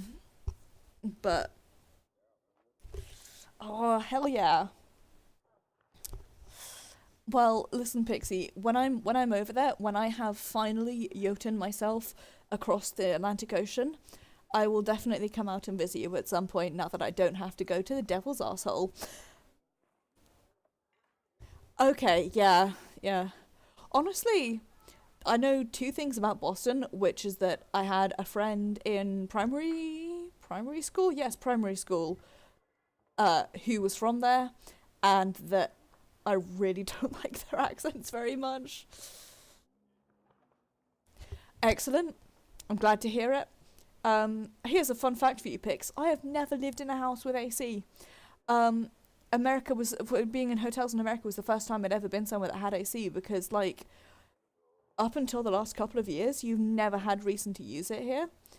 And same with where my parents are in France, really. Like, it never really gets warm enough to have it be worth it. So I suppose you'd like definitely need one in Georgia, though, is the thing. Whereas, like, I guess in many other places in the States, you probably wouldn't. So anyway, getting distracted. He also insisted we take on a lackey of his to watch over his property. A man named Eric. Oh, I'm glad for this because I like Eric.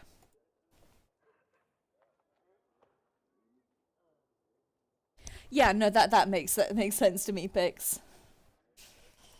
Eric? I met him. He seems competent enough.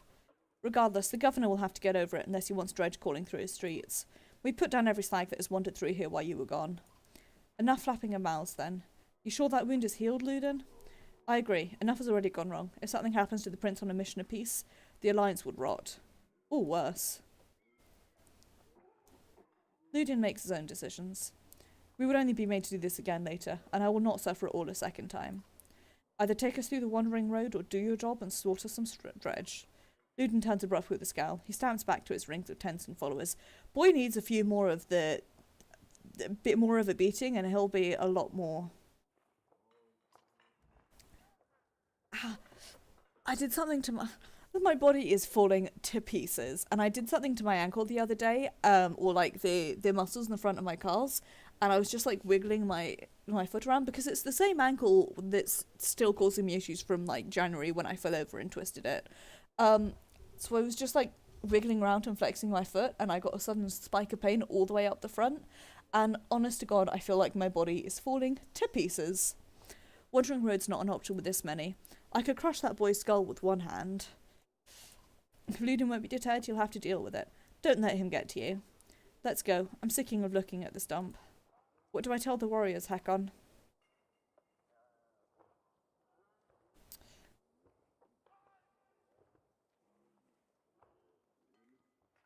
Tell them to be cautious. No more losses. Will do. Give the world a word and we'll set off. I'm well mad about Vognir dying because I really liked Vognir. Right. So.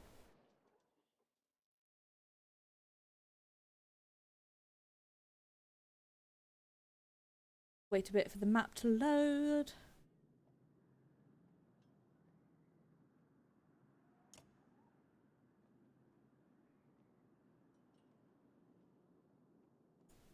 I'm trying to get to Grafheim.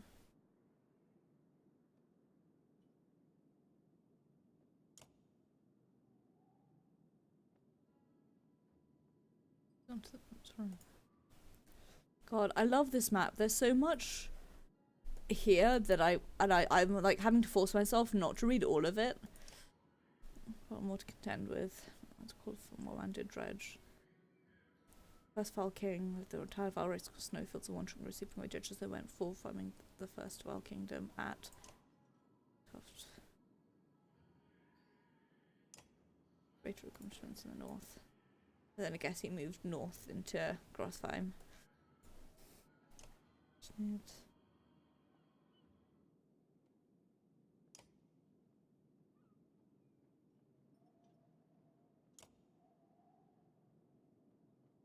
I guess we're going to go up this way then.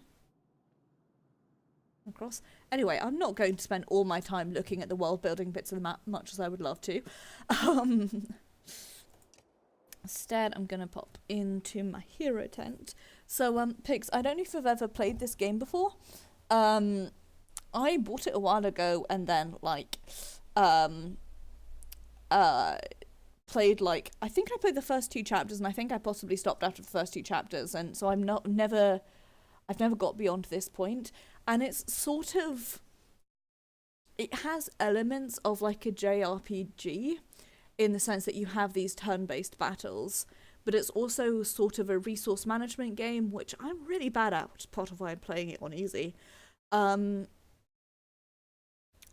but the combat is a little bit more like a board game. So I guess really it plays, to me at least, it plays a lot like a board game. I really don't know very much about it. Um,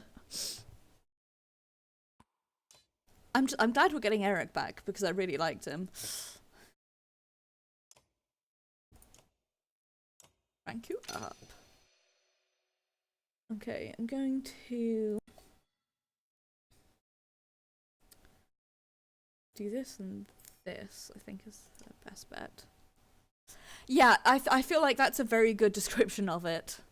Speaking of Final Fantasies, there's a new Final Fantasy game that's going to be free on Steam in about a month or 2 weeks or so, which I am definitely going to pick up, and I might try it out on my self-promo time, whatever, Wednesday streams that may or may not be happening on Wednesdays from now on. I mean, I am going to start streaming on some Wednesdays, but not like planned and scheduled the way I plan and schedule my other games. So yeah, I just remembered that very abruptly. So, remember friends? Oh, you also can be promoted. Can give you one of these, and I'm also going to make you slightly less squishy. Goes the guy who gets stuff done for the governor of Strand. Though for a man with heavy responsibility, he seems to have an awful lot of freedom in his methods. Plenty of foreign clans within Strand have tried to take him down. None have succeeded. Eventually he earned himself the nickname, the Iron Turtle. Oops.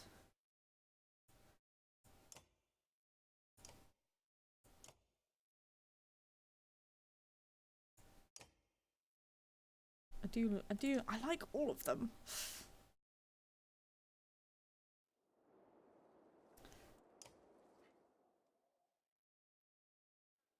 You knew him well, didn't you? Wagner? No. Well, I don't know. I remember him. Always rushing around with some important business, but I never knew him. Never got a chance to talk much. Longer than I did, in any case. Suppose so. When he spoke, Val listened. I knew that. Could use help there. The Scrivener leans back, considering the sentiment.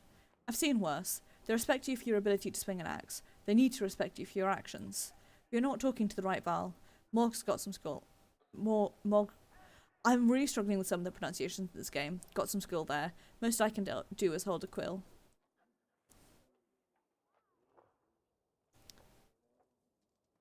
I heard you were terror in your day. Do you know how old I am? Dare I ask? I'm competing, you know. Nobody knows how old we all can get, naturally. There's one by the name of Snorri. He's got a few years on me, just hunks and Grofine collecting rhyme. Bastard might actually beat me. Another one named Creamer is close, I think, but the addled son of a bitch still welcomes a fight. He'll probably be off before I am, although... Scrivener gestures around as if to remind you of the current situation. You chuckle. Anyway, point is, what difference does it make? I'm just a delivery band for Jorando now. Can't remember half of what I've done. Hence the journal? Hence? Don't get fancy on my behalf, Hakon. Okay, I won't. What are you always putting down in that journal? How do you mean? What do I write? I write what happens. They've got a banner in Arborang for that, you know. You mean the long banner? Yes, the Mendes Word got something that writes its own history. You want my opinion? I don't trust it. No? It tells a broad story. I think there's some value in the narrow. Whose story does it write? Mine? Theirs? Luden's? God forbid. Ah, you relic. The gods have been dead a long time. Oh, have they? Old habits, I suppose. What do you suppose happened to the sun? Gods, how should I know? Never seen something like this before. Are you worried? Some of the Val in the caravan think the world's coming to an end. Others think it's the best thing that could happen. No more black months. I'll take it. If it's the end, I'm ready. What about the rest of us? To the depths with you. Ha! Get some rest. Always more marching. I've hoofed more hills than a horseborn with a grudge. Don't worry about me.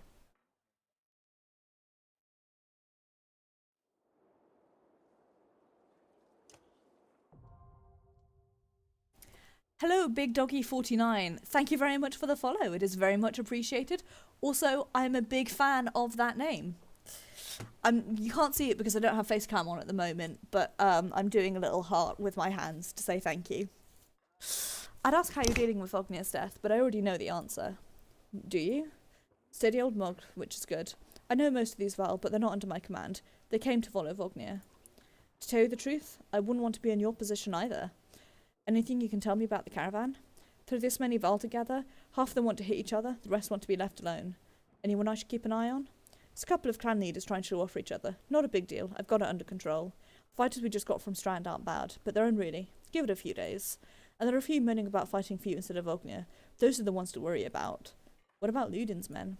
They don't want to hear anything from me, I know that. Any problems? Could be. Ludin's pet Val named Bercy. I'm not sure where he came from, what his deal is. Bastard knows how to fight, but there's something I don't like about him. His girl in red is scary too, yes sir. She's probably the best fighter Ludin's got, to be honest. I overheard some of the Val call her the witch. I love her already. Why? Flaming arrows, I think. It's a good trick, but the fire upsets our Val more than the dredge. It still doesn't make sense. Witch? They're not scholars, Hakon. I think they're mostly just afraid of her. Makes more sense. Don't let her find out. Haven't you ever wanted to be in command? More than I am? Any more rope and I'd hang myself. I doubt that. I forgot you weren't around back then. At one point, I had more rope. I hung myself. So no, I'm not interested in command. It's all yours. Thanks. You think we're walking into a death trap? This many, Val? No, we should be alright. Things could get rough, though. I don't like being the one to send Val to their death. I like worrying about myself, and that's the extent of it. You would have expected Vognir to drop like that to a couple of slag. I'm still wondering what happened. He had hundreds of dead slag to his name. I don't get it. Just happens sometimes. No big moment. I'm sure it surprised him even more than us. Although I have to wonder. Never mind. Anyway, I'll worry about the warriors. You worry about not doing something stupid. That's asking a lot. What were you holding back about Vognir? I'd rather not say, Hakon. Why not? It's the kind of thing that gets stuck in your head, and you need a clear one. It's better if you let me worry about it. Sounds important. Tell me. How did Vognir die? He ran into dredge. Wasn't expecting it. When we found him, he was lying face down, like he was struck from behind. Did you really get taken down by some random slag? Who else was there? You think Ludin? He probably didn't, but... Damn it. We should keep an eye on that bastard. If you see anything else, tell me. In Ludin's defense, he was dead on the ground, more or less, before we even got to him, so... Let's get back to it. Let me know if you need anything else. I will.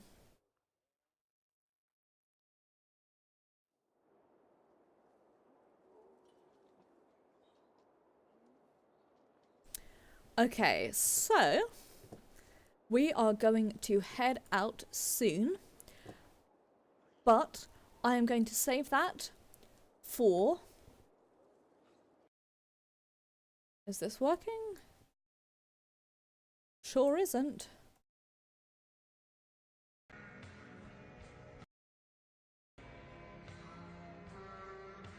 That's better, it just needed a little bit of coercing. I am going to save that for my next stream. For now, I'm going to end stream off here, and I'm going to say thank you very much for watching.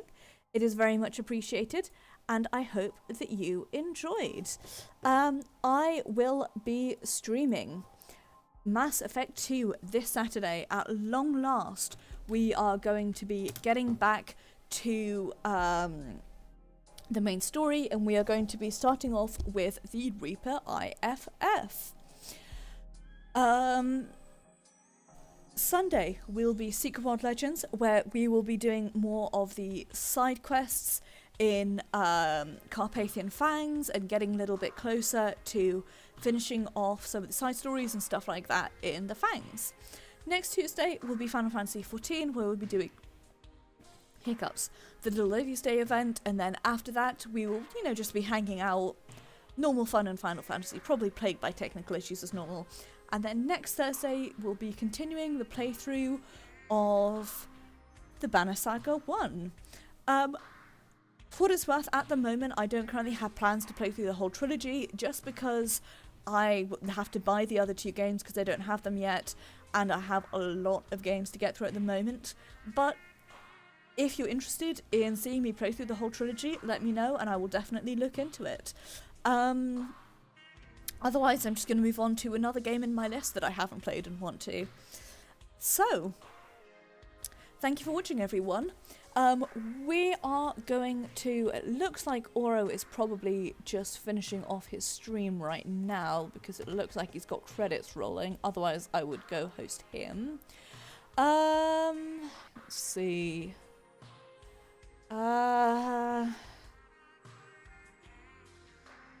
Gonna see if he's still live or if he is finishing. No, he's finished. Okay. In that case, let us go host Honeybeaver. Honeybeaver is a Secret World player. They're currently doing a playthrough with a new character. So, let's go do that. Thank you for watching, everyone. Take care. Have a good evening.